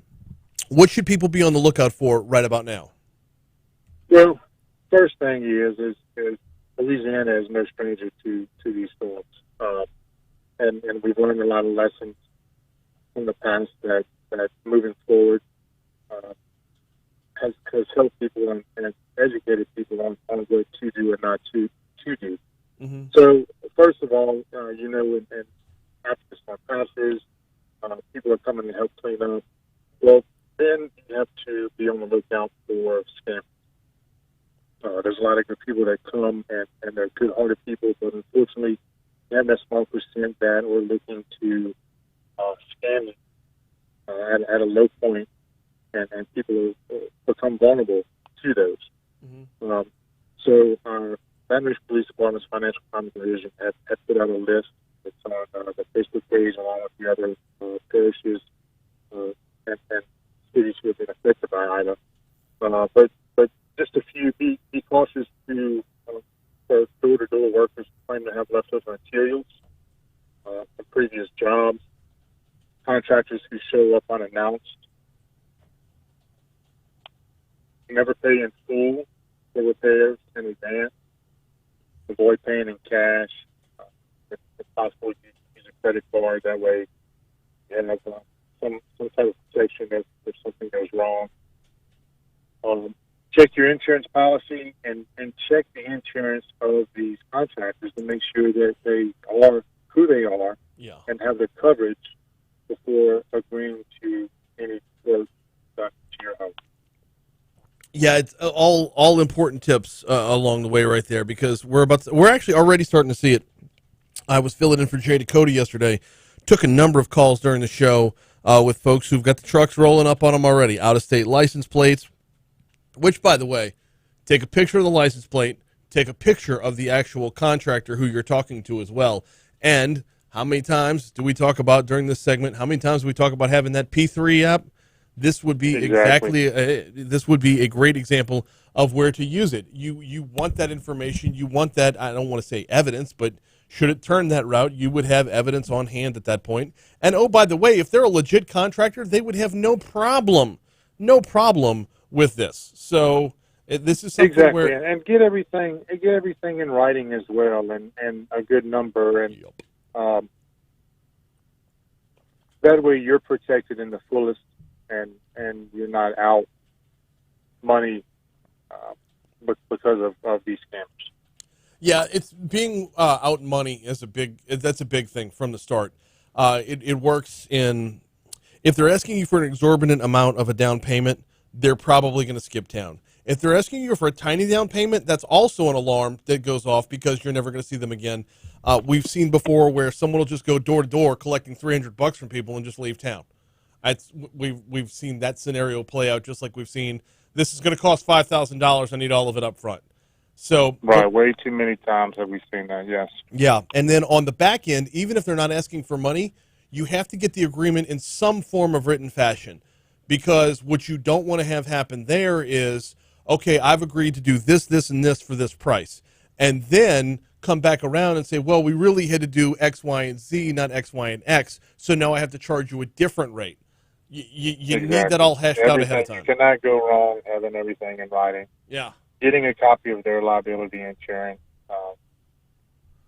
And like you said earlier, if it doesn't seem right, 9 times out of 10, it's not right. Exactly. And the harder they push, the more likely it is that it's not right. No doubt. No doubt. That's that is another great nugget to look out for. All right, let's move from the scammers over to the potential property crimes. There's still a lot of people without power right now. In the wake of Hurricane Laura, we saw a number of people were concerned that their generators were going to be stolen. What should people be doing to take care of their own safety while taking care of their property? Right, and as far as generators, there's a list of safety tips, and if you feel your generator is could be taken, please do not put it inside. Chain it up, secure it somehow, but keep it the proper distance away from the resident. That way, you don't have further problems that come along, or death because of generators.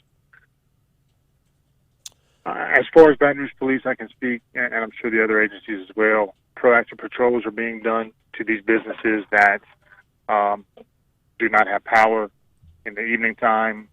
There have been a few that have been apprehended on burglary charges because of them not respecting other people's property. So just know law enforcement is out there. If you see something suspicious, pick up the phone, contact Crime Stoppers, use the P3 app so we can get it looked into.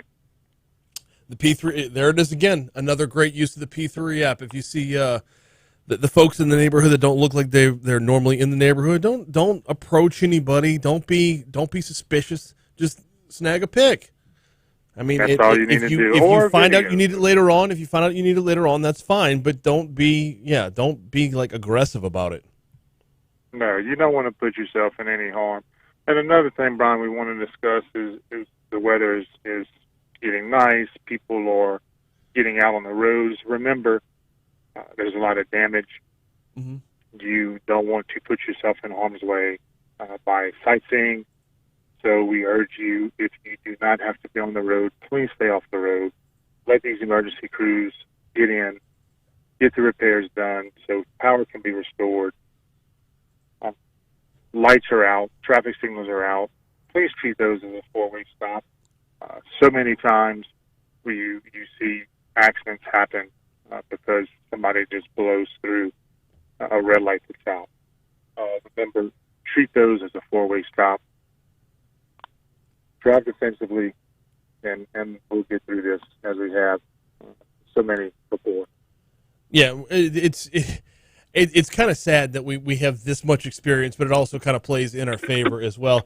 He is Sergeant Don Coppola with Crime Stoppers. Don, before I get you out of here, what else should folks be on the lookout for? We covered the scammers, we covered the potential property crimes, and the overall safety. What else would normally trigger an uptick in a lack of safety at a time like this?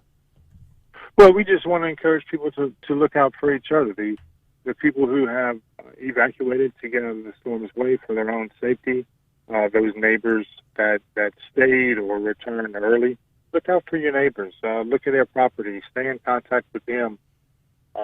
Be their eyes until they can get back to visually look at what damages they may or may not have as well. Again, Crime Stoppers is there. Your local law enforcement are there.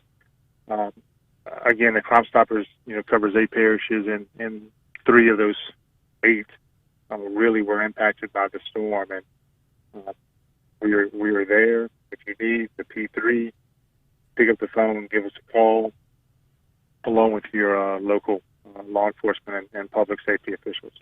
He is Sergeant Don Coppola. We do Crime Stoppers at this time every single week. Don, thank you so much for hopping on board today, man. Thank y'all, and I hope power is restored, and you and your listeners and their families have remained safe and get through this again. Likewise. We will talk to you next week. Thank you, sir. All right, thanks. He is Sergeant Don Capola with BRPD and with Crime Stoppers. We do that every single week. You know, one thing, and I guess I could have brought this up with Don, but I didn't have time for a full-on answer because we got to hit your money now here in 60 seconds. I didn't hear a whole lot about looting in the wake of this storm. I was going to bring that up. I meant to ask you to ask him about that. Well, You're right. here's the thing, though. I don't think there's anything to report. No. Because I saw a number of businesses on Florida Boulevard even, like just out of a matter of example, BRPD was posted up outside of a number of businesses as the storm was approaching and as the storm was leaving, like being proactive to prevent looting. I didn't hear anything about looting. Nope. We've got a number of businesses that are still without power. We got a number of people that are still, in need of supplies, to say the least. So, we didn't hear a whole lot about looting from this particular storm. So that might have just been a really good proactive job by BRPD. All right, let's take a quick break. We're gonna check your money now. We're gonna check traffic. When we come back, instead of doing the outside in, checking headlines from around the area, we've been re-updating the power numbers, so we will do that next right here on Talk 107.3 FM. You're listening to Mornings with Brian Haldane on Talk 107.3, the new flavor of talk. Hey, let me know when Exxon Mobil's posted up because Exxon is eager to get that link shared.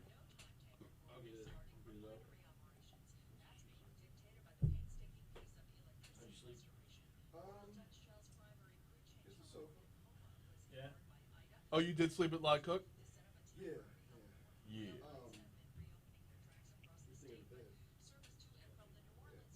Like I slept, but I didn't sleep, you know? It's just like, I feel like Shaq was about to emulate some pay attention.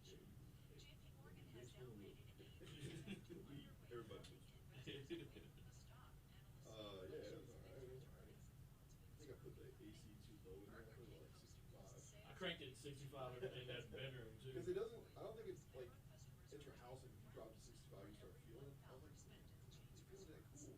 Yeah. I went a little more extreme. I'm like, okay, now. Yeah, I was laying there, and it was like, I was like, man, it doesn't feel like it's cold enough. And I went, looked, it was 67 degrees, and I was like, I'll crank it down a couple notches. Or do something about it. So I took control with Garlic Healthy Blood Pressure Formula. I feel like it was just right time the alarm was going off. Healthy blood pressure with a custom blend of garlic, vitamins, and minerals. And it's odor-free. I'm taking charge with Garlic Healthy Blood Pressure Formula. These statements have not been evaluated by the FDA. This product is not intended to diagnose. I went to Irwinville yesterday, so about half the distance to Livonia, right?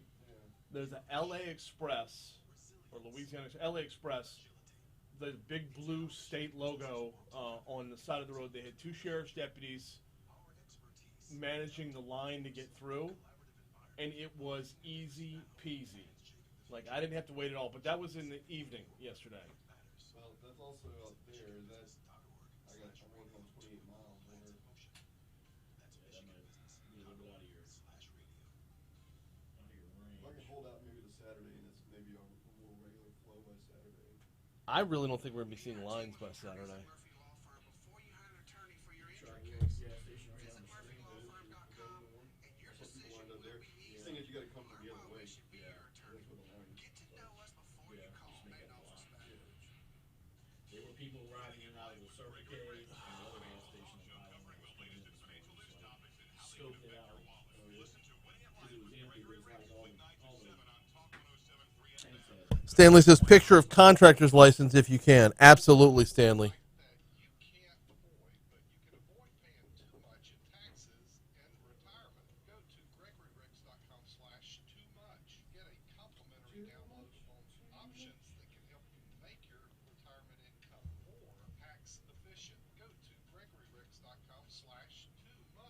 Oh, Patrick says he's back in line at Costco and it's moving smoothly. Costco's got gas. Says lots of friends on Facebook got power yesterday.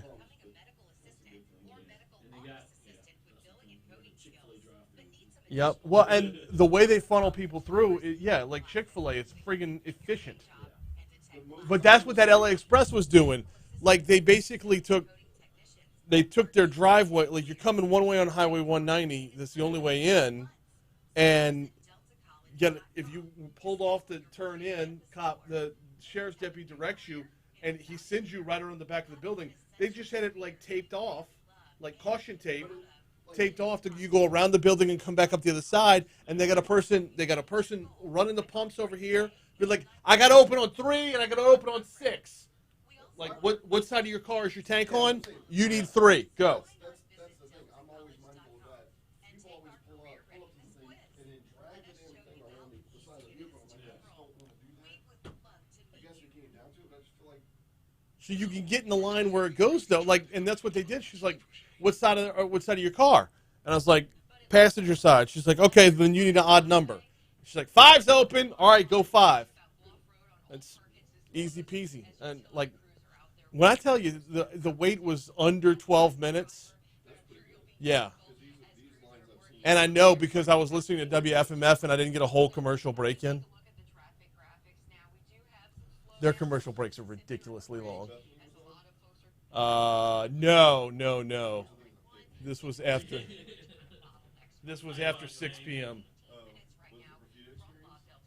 Jesus. I did not. I learned nothing about post-storm cooking.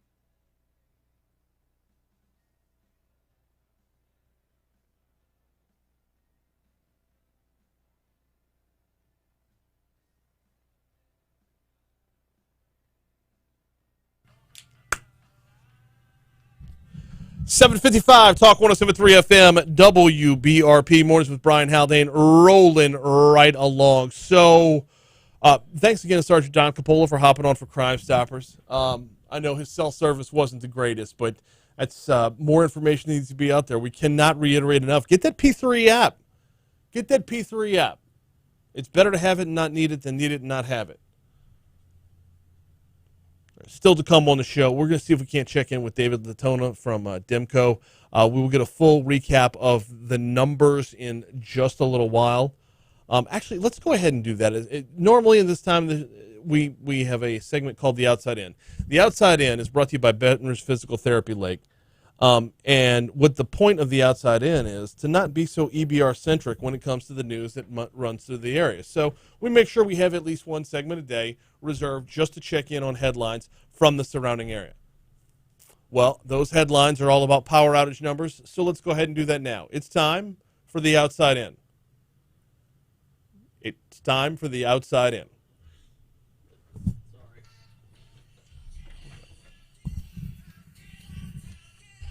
It's time to step outside of East Baton Rouge and get inside our surrounding parishes. It's about time for me to be hitting the old dusty trail.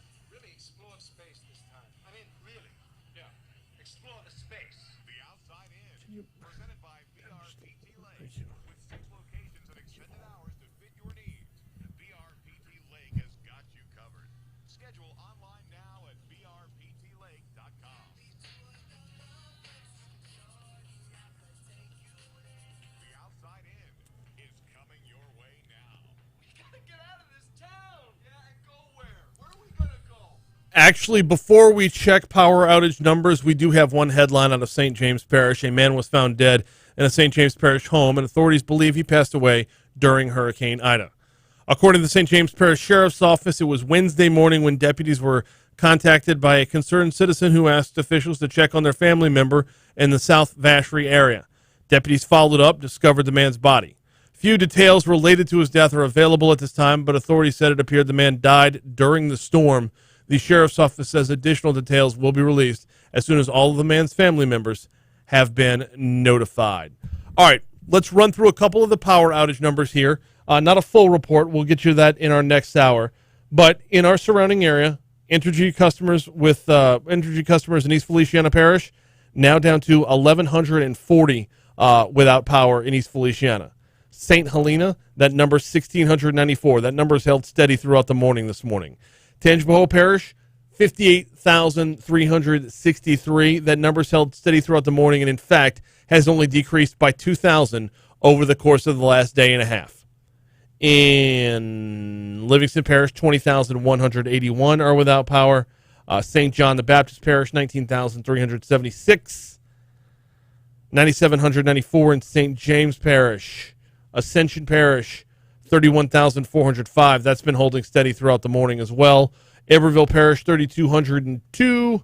West Baton Rouge, 9. And Point Capee is 5. Not showing numbers for West Feliciana via the Entergy map. From Demco's standpoint, we're down to 54% of Demco's members in the surrounding area are still without power as of this morning. Livingston Parish, has their highest number with 31,292 still without. We'll check East Baton Rouge Parish numbers right after we get back from the break. Plus, Chuck P. will have This Day in History coming your way. But first, we got to check in with CBS News. It is the top of the hour. 8 o'clock on Talk 107.3. Sorry, I was pulling an Exxon spot. Oh, no, I know. You're good. I was like, oh, he doesn't need the bump. He's just going to talk about the numbers. No, the bump has the sponsor. Yeah. I didn't think about that. I was like, yeah, that makes all the sense.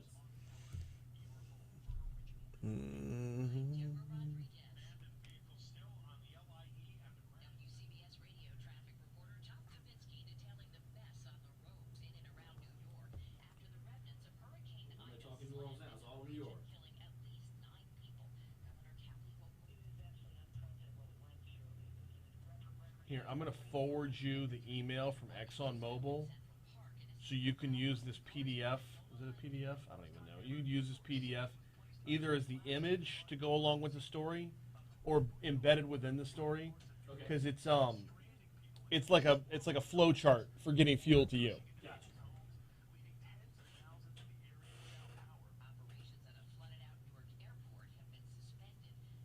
Hey, kill my mic real quick.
805 Talk 1073 FM WBRP.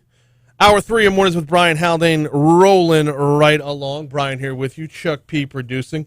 Thanks again to Sergeant Don Capola. Hopping on for Crime Stoppers. Thanks again to Stephanie Cargile from Exxon Mobil. Not the...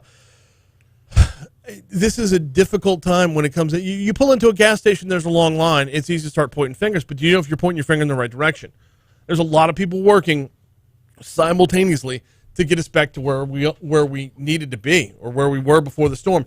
And you know what? I didn't bring this up with Stephanie, but Josh Malazzo from Lard Oil brought this up yesterday, and it can't be overlooked because this is a significant factor in the equation. Most of the time when you have a storm approaching the Gulf, you have time where it approaches the Gulf. This storm made landfall on August 29th, the anniversary of both Katrina and Isaac. Both Katrina and Isaac, we had more than a week's worth of ramp up before the storm came here. Now, you don't know where in the Gulf the storm's going to go until it's in the Gulf. Mm-hmm. You got to get down to a 48 to 36 hour time frame before you have a more specific, a narrower cone, whatever. But you do have 7 to 10 days worth of ramp up where, oh, hey, there's a storm in the Atlantic. It might be on its way. Like, listen, Larry's not coming here. No. Probably not. He's going to hang out with But, Kate. exactly. But Larry's out there, and if Larry were to come here, it would be late next week when it got here. We'd have plenty of time to prepare. Plenty of ramp-up time.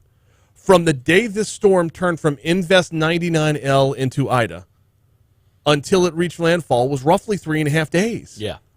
And a lot of that was overnights. We didn't have the ramp-up time to everybody go fill up all your gas cans, fill up your generators beforehand. This thing, she's a-coming.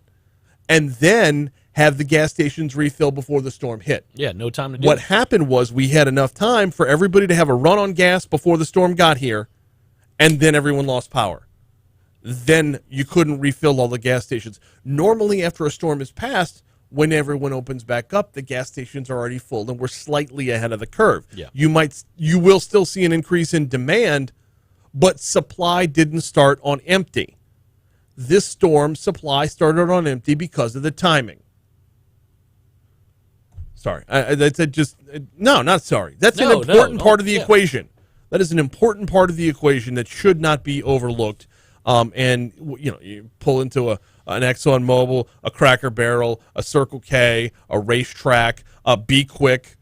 Like, if you're inconvenienced right now because there's a wait for gas, realize everyone's playing catch up from back before the storm actually hit. Yes. It's just patience, patience, patience. That's what's being asked for. That's what's needed. That is hopefully where we can get to as things catch back up again. The wait times were much shorter yesterday than they were the day before. And they'll keep going down. Oh, absolutely. Absolutely. Because every hour that goes by, more people get power back. Yeah. And the more people that get power back, the fewer people are needing their generator. And I can tell you firsthand, running a generator, I've only got 2 gas cans. Yeah. I'm not the dude with a truck bed full of gas cans to where I only have to refill every 5th day. I got to go every day. I got to remember to get more gas cans after this. You definitely do. I really do. And, oh, by the way, our engineer, Bo, he let me in on a little secret. I loathe the gas cans with all the OSHA requirements. Yeah. He gave me a little in on where to go. Oh. You know what? We'll share it later on in the show. Right now, though, we got to get to this day in history. This day in history. Thank you. Wow.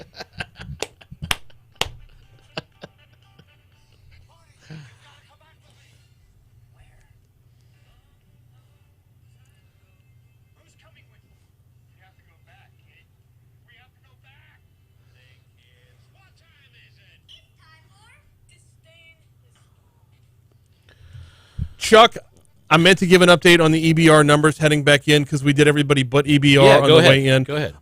It bumped back up to 80,695 without power from Entergy standpoint in East Baton Rouge Parish. From Demco standpoint, that number is sitting on 14,034.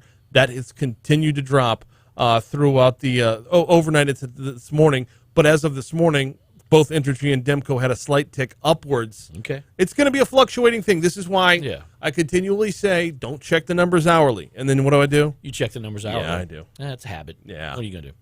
All right, this day in history, going all the way back to 1789. On this day in history, the United States Treasury Department is founded on this day.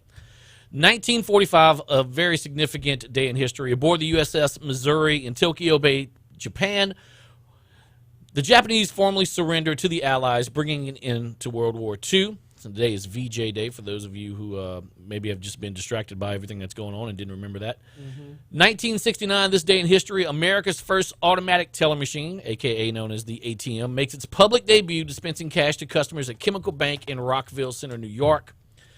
And lastly, for stories on this day in history, 2013, 64-year-old Diana Nyad becomes the first person to swim from Cuba to Florida without the use of a shark cage for protection. Nyad completed the 110-mile swim from Havana to Key West through the jellyfish and shark-infested waters of the Straits of Florida in approximately 53 hours. Good for her. Hey, I got one more. Can we add 1963 onto the list? Okay. Walter Cronkite sat down for the first ever CBS CBS Evening News. Oh, wow, okay. Yeah, I didn't see first that. half-hour news program was this day in 1963. Awesome. All right, cool. Moving on to birthdays today. This has been a theme for the last couple of days. We talk about someone who passed, and then the next day we talk about their birthday. John Thompson. We talked about his passing. I believe it was yesterday. I think so. Born on this day in 1941. Musician Billy Preston. Ooh. Widely considered a member of the Beatles. But he was one of the few musicians that actually played with the Beatles. They didn't normally allow, like, everyone knows Eric Clapton played the guitar solo on While My Guitar Gently Weeps. But outside of that, it was always the Beatles in the studio and never any other musician friends they have. Billy Preston was one of the guys that played on the entire Let It Be album. Like, will it go around in circles, Billy Preston? Yes, sir. Like nothing from nothing, Billy Preston? Yes, sir. All right. Famed Pittsburgh Steeler quarterback Terry Bradshaw, born this day in 1948. Jimmy Connors, born this day in 1952. Former NFL running back Eric Dickerson, born this day in 1960. Neo himself, Keanu Reeves, born on this day in 1964. Neo. Neo. Not Neo. The No, R&B singer. no. Neo, not Neo. No, like. Gotcha. Yeah, the chosen one. Former boxer Lennox Lewis, born this day in 1965. Mm-hmm. My absolute crush on this entire planet, the woman I would sacrifice everything for, Salma Hayek, born this day in 1966. I mean, let's not overdo it, Chief. I mean, I'm just saying. And comedian Cat Williams, born on this day in 1971. Oh, really? Yes. Add Giants tight end, former Ole Miss Rebel Evan Ingram to that list, please. Okay, he's on there. Also, Pelicans forward, B.I. Oh, really? I didn't. Brandon Oh, Ingram. okay. Yes, Yeah. sir. Happy birthday. Oh, and wow, I missed all kind of people. What the it's hell? a big Pelicans birthday today. Brandon Ingram and Nikhil Alexander-Walker. Oh, there you go. Happy birthday to those Pelicans. Deaths for today, J.R.R. Tolkien. Yeah. Why did I say that weird? I don't know. He of Lord of the Rings fame died on this day in 1973. And Gilligan himself, Bob Denver, passed away on this day in 2005. Wow. National holidays today, there were a few stupid ones. The only one we're going to recognize today is VJ Day, because that's the most important day. Yes. Very, And very much That's so. it. And there's your day in history, I Brian. love the fact that there are that many stupid days in history, or stupid national days. It's like Coconut Day It or just something. it always feels weird to like mention all of them, but especially right now. Yeah. It's National Give Me My Power Back Day. Exactly. You know? But National VJ Day, clearly worth the time to mention. All right, 814 Talk 107.3 FM. Let's take a quick break. When we come back, we're going to dive into a little more about the power outages and projected timetables for return and the linemen that are working right now. That's coming up next on Talk 107.3. Hey, can you re-pull up that soundbite from yesterday's Entergy press conference? Which one? Soundbite 3 about the linemen working and what they need to...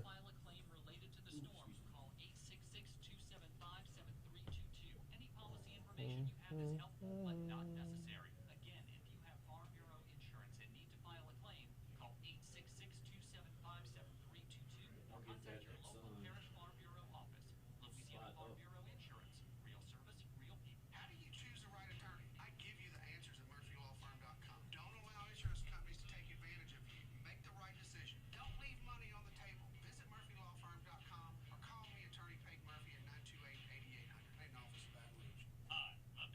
Hi.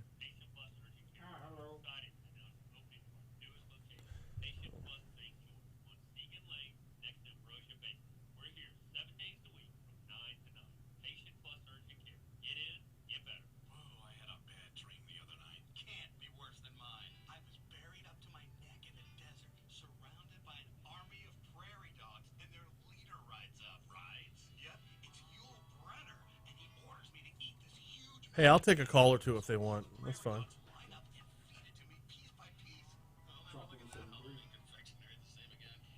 about you? Well, I dreamed I forgot to schedule my annual general inspection at AGCO, and my car left me stranded on I-10. Brian, we heard anything from Cox about their internet service or anything like that? No, I've got to call out to find out who it is I need to talk to. So, yeah, it's.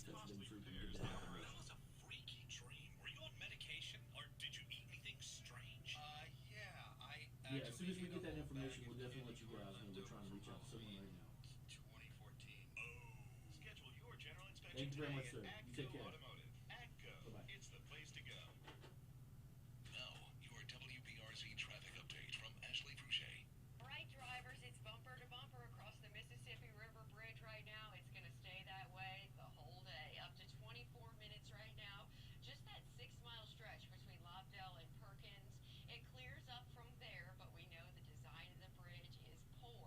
Right now, though, crews are out working on restoring power. It has the road closed, though, Perkins, between Bluff Road to Swamp. And I know that's a busy area, but wouldn't you rather see this out there than be able to pass through with your car? Dangerous roadways still going on in Ascension. That's been the story since Ida passed. Use caution as you're navigating around. I would not recommend driving in the dark. See an accident? Report it at WBRZ Traffic on Twitter.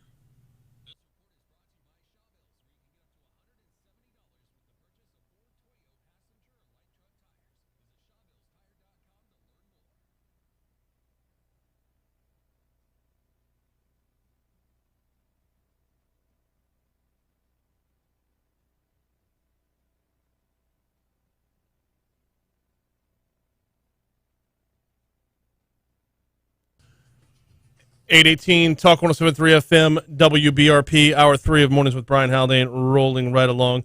Brian here with you. We've got a number of things we're talking about this morning in relation to the aftermath of Hurricane Ida.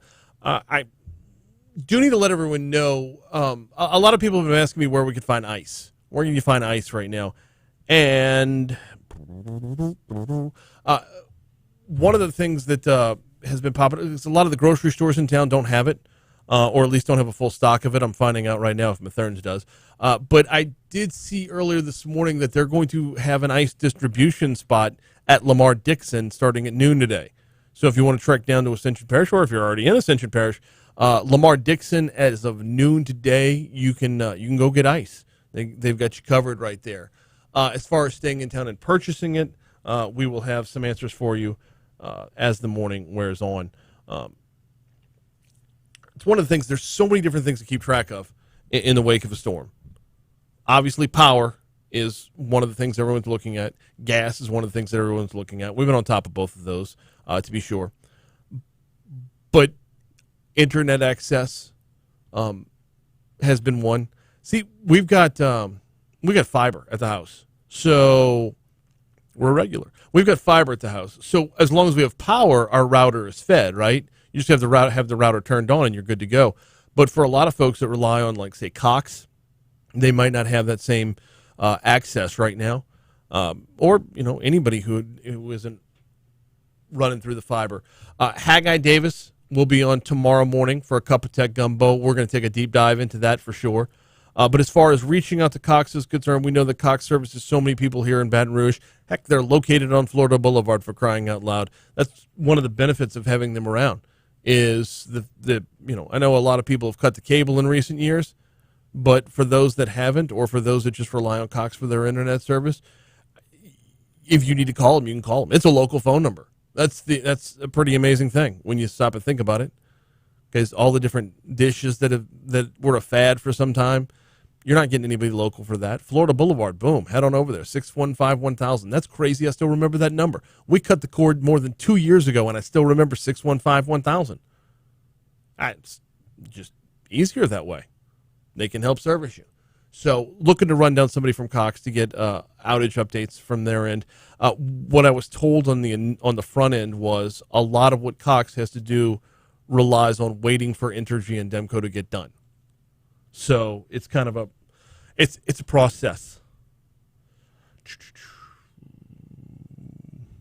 Okay, By the way, told you about Matherns earlier. They do have some ice for sale. They're probably going to run out pretty quickly, but if you need ice, Matherns on Nicholson at Skip Burtman Drive does have a little bit available. So if you needed to pick up some ice, I would say sooner rather than later. But Matherns can get you set up with that. One more note before we move on to some power outage stuff, and that is, was talking about getting the gas cans, Chuck. Flea markets. Oh, I wouldn't even think of that. I never would have thought of that. Flea markets. Interesting. Okay. Well, to get like an older model gas can that doesn't have, or maybe a used gas can that doesn't have all the little trappings that OSHA requires now. Because I can tell you that the reason I have only got 2 gas cans, and one of them I have to remove the spigot and just pour it directly into the other one, or use a funnel to get it into the generator. Although I would rather have a spigot to pour straight into the generator rather than trusting my steady surgeon-like hands. The little spring on the little, this is a very technical term, turny knobby. Yeah, the little turny knobby thing. Yeah. The little spring broke off, so I can't use the spigot on that thing at all. So I got to pour from one jug into another jug and then into the generator from there. Yeah. Or go get the funnel and hope I'm not like all splashy all over the place. Splashy with the turny knobby. Yeah, I'm very technical. I know my stuff. You have all the best words. I do. The best words. All right, so power outages, very, very much still an issue. And every day that goes by, it gets to be more of an issue. Folks see more and more people get back online. They start to worry, what happened to us? It's natural. It is natural to think that way. But at the same time, though, just know that Entergy is working very hard. And more importantly, know that the line workers, if you've got beef with somebody, it's not with the line workers. They are given their marching orders. They go out, they execute those marching orders to the level best of their ability. I cannot tell you how many texts I got. Yeah, I can, 4. I cannot tell you how many texts I got telling me what's wrong with all the line workers that are just parked over at the Mall of Louisiana. Why are they just sitting there? And my response was, I'm just guessing, but that's probably a staging area to go down to New Orleans. They'll be there until they're not, but they're not here for us. The ones that are here for us are already out and about working. Yes. And they've gone through a little orientation, they've gotten a little training, and I'm amazed by the fact that their job is so similar everywhere they go, and yet has so many nuanced differences everywhere they go as well. Philip May, the CEO of Entergy Louisiana, spoke about what the linemen are up to, or how they get themselves, into the swing of things when they get to town. He spoke about this at Entergy's press conference yesterday. There's a couple things. When these workers first arrive on our system, there's a briefing process that they have to go to make sure that we can keep them safe on our system. These are trained professionals, but our systems may vary from the systems they're accustomed to work for. That briefing process is extremely important to keep not only them safe, but also our customers safe. With regard to when they work, these folks are required to have 8 hours of rest. So what that means is they have to be back and able to go to sleep for a full 8 hours. So these folks are working in general 16-hour days, 7 days a week, and they will continue this process until every light is restored. 16-hour work days, 8 hours of rest. You roll on, you roll off. You roll on, you roll off. And throughout, that means there's people working round the clock, literally round the clock. Now, a question I got that I could not answer is, for those that are staging to go to New Orleans, why don't they work while they're here? I don't have an answer to that, but I would assume it would involve contracts or something. You work on something you weren't hired to work for. Entergy New Orleans is a different division than Entergy Louisiana. So I don't know that I have a good answer to that question, but that's about the best I've got. The level of frustration, though, rises in no small part due to the fact that hurricane season falls at one of the hottest times of the year. Yesterday's high was what? We got into the 90s yesterday before rain came in. Well, that rain cooled things off, too. We were under heat index warning yesterday, day before, and the day before that. Like every day since the storm. Yeah, Tuesday, Wednesday, and Thursday, we had a heat index warning all 3 days for, 10 a.m. to 5 p.m. Today's going to be no different. We're looking at a high of 90 degrees today. we are looking at a 50-50 shot at rain today, which, as I'm looking at the hour-by-hour forecast, that doesn't roll into effect until after 3 p.m., so we're going to have plenty of chance to get hot first and then have the rain come in and cool things off before the evening rolls in. But today is going to be a lot like yesterday, which means a heat advisory, which, by the way, means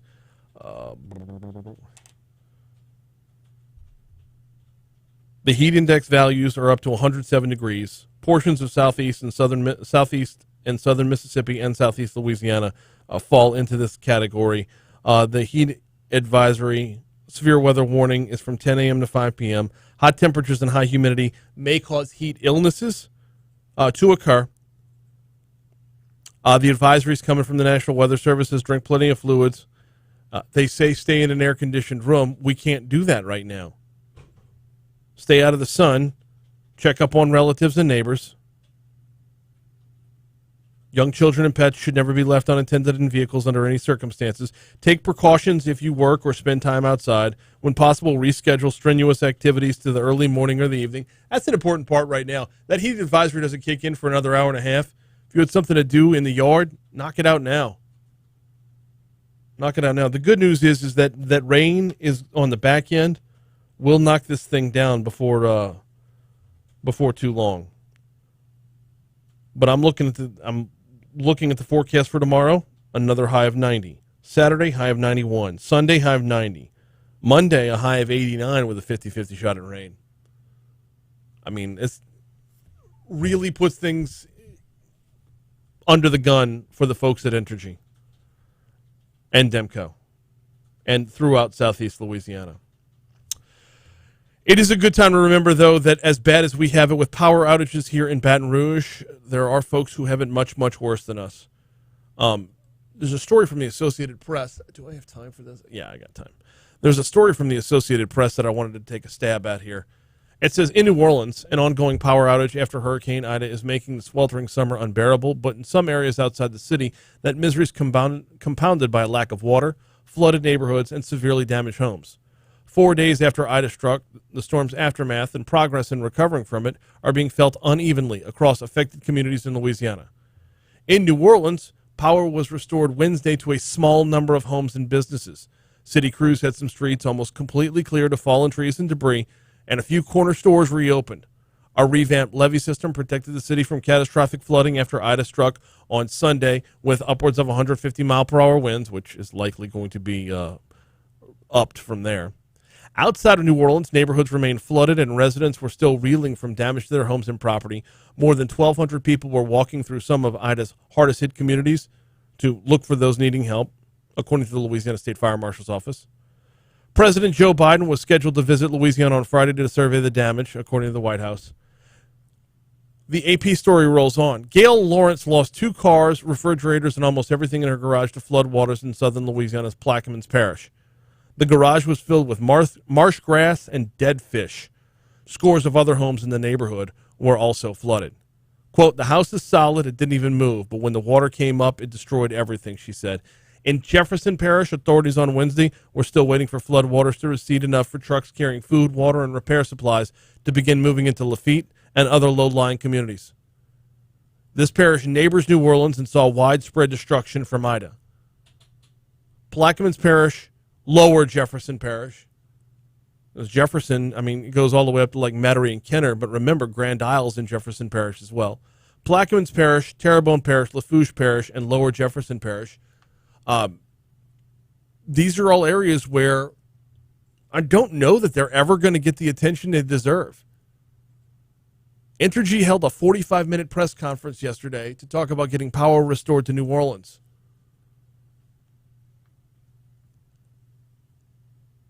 The damage in all the surrounding areas was so much worse.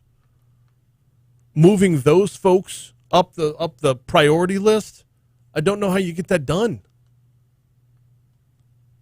No. We got more to talk about. We got to take a break, though. News is coming your way right now. We'll start with CBS. We'll check our own local news, traffic, and weather. Coming up, we have more to come on Talk 107.3. Sorry.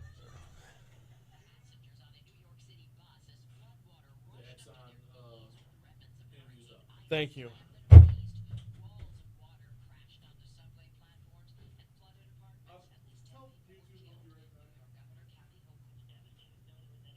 Brian wanted me to let everyone know he's going to be right back. So just sit tight.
838 Talk 107.3 FM WBRP. Mornings with Brian Haldane rolling right along. Hey, I got to tell you, if you're without power right now, we're gonna get back in the show in just a second. I do have to tell you about the Baton Rouge mattress outlet, though. If you are without power right now and you've been sleeping in that heat, I don't need to tell you how effective a cooling gel mattress can be. I don't need to tell you how effective a hybrid mattress can be. And they've got both of them right now at the Baton Rouge Mattress Outlet. 2 locations, 4065 Florida Boulevard or the corner of Jefferson and Hoosier 2. The Labor Day sale will be going on this weekend at the Baton Rouge Mattress Outlet. Great deals going to be going on a number of different, not just mattresses, but adjustable bases as well. You can get a 10-inch hybrid mattress, queen-size hybrid mattress, with the adjustable base for just $699. Mitch Kimball and his team, along with all the great deals they have on mattresses for the Labor Day sale, they will also have a number of great financing deals as well. And as always, if you mention you heard about it right here on Talk 107.3 FM, you get free delivery. The hybrid mattress is just an absolute, if you'll pardon the pun, it's a dream. It is fantastic. And it's available at both locations of the Baton Rouge Mattress Outlet. 4065 Florida Boulevard or 18181 Jefferson Highway. I should check and see if that Jefferson Highway location has power. I don't know for certain. It's the corner of Jefferson and Hoosier 2. Yeah. I don't know. That's a good question. Yeah, I know. I'll text. See if I can't find out right here. But the Labor Day sale will be going on this weekend at the Baton Rouge Mattress Outlet. All right, we've got, I'm looking to connect with Councilwoman Lori White Adams here. She's got something going on. One of the questions that comes up in the wake of Storm, not a question that comes up, but is addressed from every possible angle is, how can I help? If you are in any position to serve in any capacity, how can I help? Finding your lane, serving within your lane gets that done. We talked with Councilwoman Denise Amoroso yesterday, who had had trouble getting out of her house to begin with, but did have plans in order to have her office serve her community. Heard from Lori White Adams this morning, who I'm hoping to get on the hotline right here. But she's got an event coming up, a community feeding drive at the Paula Manship YMCA. We'll have her give you the details in just a little bit as soon as we can get her to hop on the hotline. That topic we were talking about a little while ago with getting more attention to the southern parts of Louisiana, southeastern corner of Louisiana. I've got a number of phone calls out today to get them on tomorrow, but just there's stories to be told from down there. And the level of attention is going to be lacking because when it comes to the headlines, when it comes to the national news, what you're going to hear about, read about, see, it's going to be a lot more to do with New Orleans. You are going to hear more about the Saints playing their first home game in Jacksonville than you are about damage to Lafourche Parish. You are going to hear a lot more about the historical comparisons to Katrina than you are about how long it's going to take before Grand Isle is inhabitable again. And that's a big deal. That's because you're talking about, Grand Isle, for crying out loud.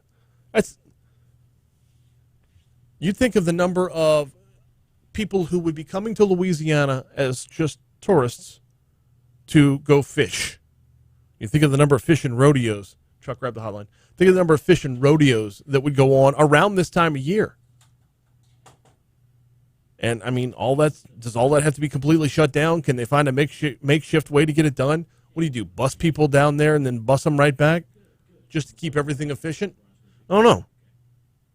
But these are all stories to be addressed, not to mention the fact that you have thousands upon thousands of Louisiana residents that are just straight up can't get back to their homes. In the meanwhile, bringing it back into Baton Rouge, Councilwoman Lori White Adams has a community feeding drive coming up today. Lori, good morning. Welcome back to Talk 107.3. How are you? Hey, Brian. We're doing good. Just, hot like everybody else in Baton Rouge, but excited to see the linemen out there working and the bucket trucks and the tree trucks and seeing the spirit of cooperation and, helping each other in Baton Rouge. How are you doing? Thank you so much for your service. Oh, no, I talk on the radio. This is the dudes in the trucks are the ones that are getting it done right now. The guys working the gas, the people working at the gas station, making sure that or delivering the gas to the gas station, making sure we can keep those generators running. But yeah, I'm still without power. I assume you're still without power as well. Absolutely. Yeah. Yeah. Yep. Without power. That's- But we no damage to the house. We're lucky. We're lucky compared to a lot of people that live around Baton Rouge. So. Yep. All right. So you've got a community feeding drive today at the Paul Manship YMCA. What are the details? What do we need to be on the lookout for? Yeah. So the Salvation Army, my office, the mayor's office, and Together Baton Rouge have come together today to provide lunch, a drive-through for lunch at 1:30 at the Paula Manship YMCA, located on Perkins Drive, almost to Segan, and then we'll have dinner again at 5:30. So it'll be a warm meal that you can drive through, pick up for your family. Check in with your elderly or disabled people that live close by you. See if they'd like people to pick them up a lunch or a dinner too. Just want to just give people a good hot meal and a friendly face. So it's been exciting to see. Just was able to put something up on Facebook, and just the number of people who jumped to and volunteered to help make this happen today was tremendous. But that's just how we are in Baton Rouge. People come together and take care of each other when times are hard. So no, absolutely. Good. Yeah, looking forward to it. Looking forward to seeing people come, visit for a few minutes. I'm hoping I don't have all the details yet. We're still working through the details. I'm hoping that we may be able to have a cooling station and a charging station. So once I have the details on that, I'll call you back and let you know if we're able to provide that as well. Absolutely, and those things have been critical right now as far as with the number of people just without power right now. Charging stations have been vital, and just internet access, being able to hop on somewhere and just respond to emails, respond to even people trying to communicate via social media. Just getting responses out there just as an active form of communication has been vital. Lori, want to talk to you a little bit about how this is a good example of, in a time like this, everyone tries to find how they can help, how they can serve. And part of that process is finding your lane. As a Metro Council person, where is this obviously fits in that. Where else would your lane be as far as helping out in the aftermath of Ida? Sure. What I have been doing is driving through the district, taking pictures and just showing people where the linemen are, where the tree trucks are. And then, unfortunately, delivering to some neighborhoods the news that I don't see anything going on in their neighborhoods yet. I think people are hungry for information. Right now, I sense that most people, understand that this is a really unique event and that Baton Rouge has gotten hit, especially hard with the two of the three, main transmission lines, power lines being taken out, significant damage to the substation infrastructure. So I think people are patient, but they're also, hungry for news. And I've just been trying to connect, people who want to volunteer with people who have a need. So I'm on social media, on Facebook, on Twitter, and on Instagram. So if people want to reach out on one of my social media accounts, I'll do whatever I can to help. And just trying to be a connector. I think is probably the most important thing that I can help do at this point.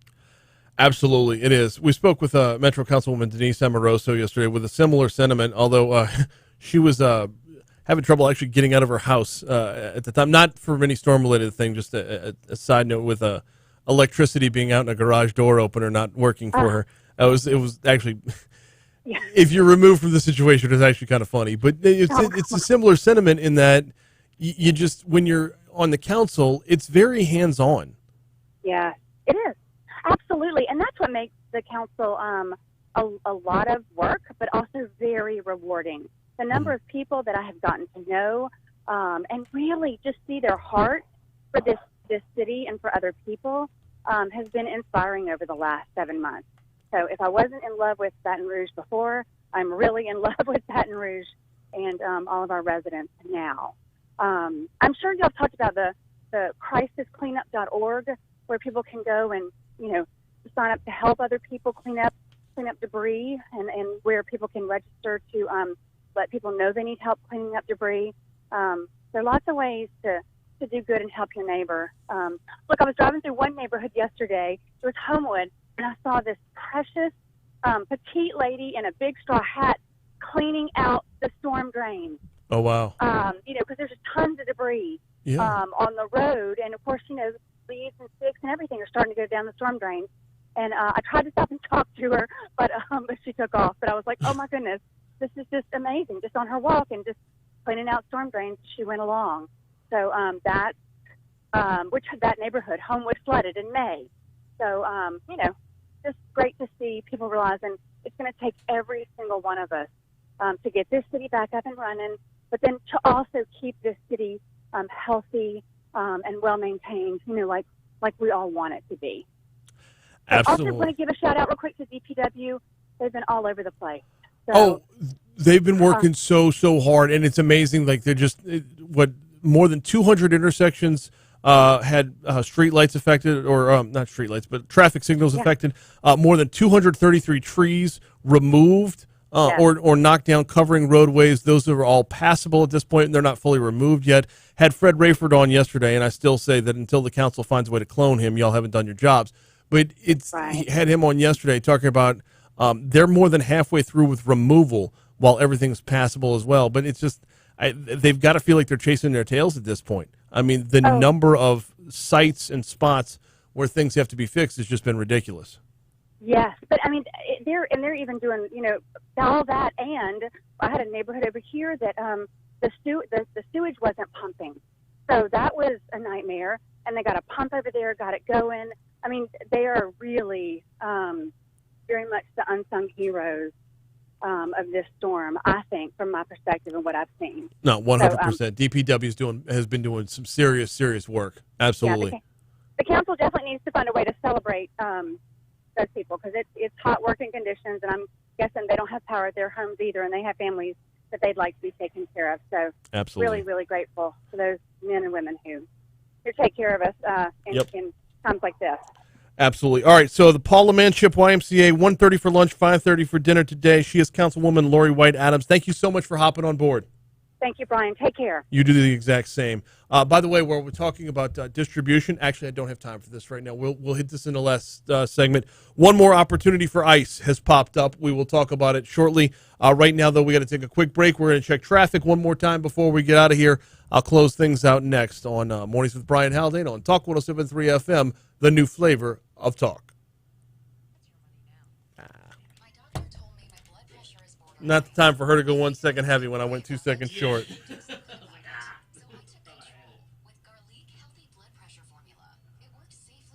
Oh, snap. Oh.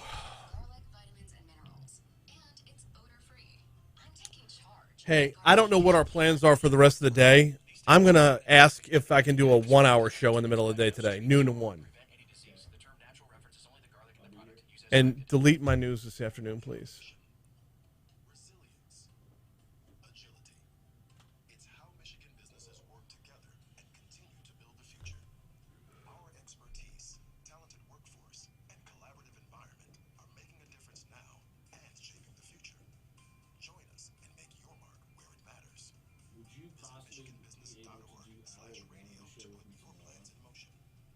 Yeah.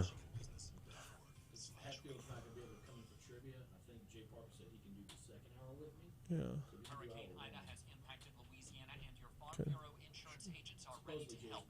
If you are a Louisiana Farm Bureau insurance policyholder and need to file a claim related to the storm, call 866-275-7322. Any policy information you have is helpful, but not necessary. Again, if you have Farm Bureau insurance and need to file a claim, call 866-275-7322 or contact your local Parish Farm Bureau office. Louisiana Farm Bureau Insurance. Real service, real people. Haldane here. Let's talk convenience from your local grocer, specifically the Mathern's app. Knock out your grocery. Oh, I haven't even looked at YouTube lately. Sorry. Downtown on 3rd or Nicholson across from Tiger Stadium. Use the promo code TALK for 10% off your order all month long with the Mathern's app. Some exclusions may apply. Pizza Artista, next to Sprouts on Perkins, is the newest and best option in gourmet pizzas. With the largest selection of ingredients, Pizza Artista is perfect for carnivores, vegans, or vegetarians. Experience. Debbie says, Brian, need the outage map to be back online. Need to see the progress. Numbers if not in areas you are in. Not as important. Oh, yeah, the numbers don't matter if it's not your backyard. I understand. Their map's back up online. But all you're going to see is where the outages are. There's no map that shows who's up next, who's on deck. You know, like where the people are headed after that.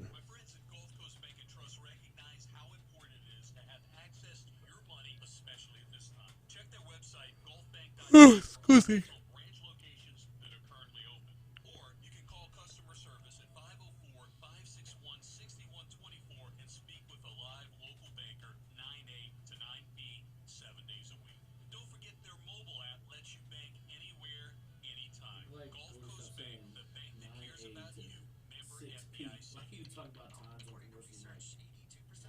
Yeah.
.856 Talk 107.3 FM WBRP. About to hand off to the Fox News rundown. We'll be back in the midday today as well for another update. Never getting too far away from the storm coverage as we continue to recover from Hurricane Ida.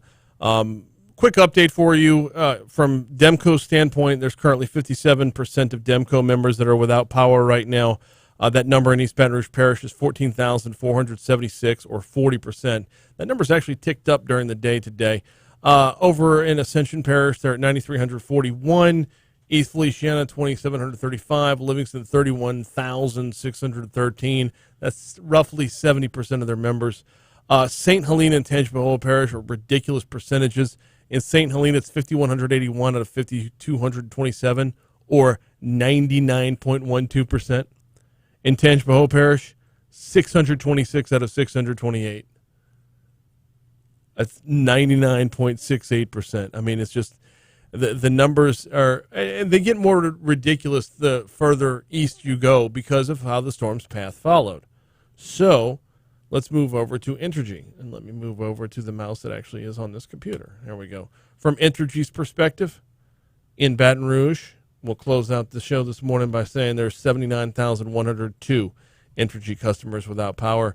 That number is 20,677 in Livingston Parish, 58,363 in Tangipahoa Parish, which, by the way, is a number that has not moved this morning.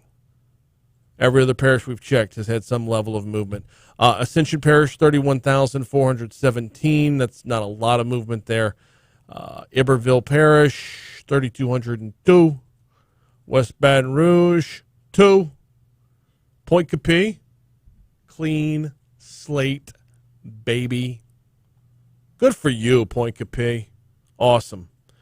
So there's your update on the numbers. I did have one more update for you before getting out of here this morning, and that is Mayor President Sharon Weston Broom announced today East Baton Rouge Parish residents will be able to pick up free ice at a community ice distribution site this afternoon. The site will be set up at the Baton Rouge Police Headquarters. 9000 Airline Highway. Distribution will take place at noon via a drive-through process. Each vehicle will receive 2 bags of ice for as long as supplies last. So this is a first-come, first-serve situation. If you wanted to get on out there, now that's one of many, many different outlets for not just ice, but food and water are being distributed in a number of places too. For example, there was a drive-up breakfast this morning. It's over at 9 o'clock on Airline Highway. There's a drive-up lunch and dinner. We told you about that one with Councilwoman Lori White Adams. There will be another drive-up lunch and dinner served at Woodlawn Baptist Church. Same time as the ones that Lori White Adams has got, 1:30 and 5:30 p.m. There will be a community recharging station today through Saturday. Recharging stations. One at the Martin Luther King Community Center and another which is 4000 Gus Young Avenue. Sorry, that's the same one. So, yeah, recharging station at the MLK Community Center. All right, that's going to do it for right now. We will be back later on in the morning, if not the early afternoon, with more updates on the aftermath of Hurricane Ida on Talk 107.3 FM. Here comes CBS News. Protect your retirement. Visit SafeMoneyPlan.net. All right. YouTube. I'm gone. I think the midday show is going to be over on Facebook, so hopefully we can see you then. Later. Bye.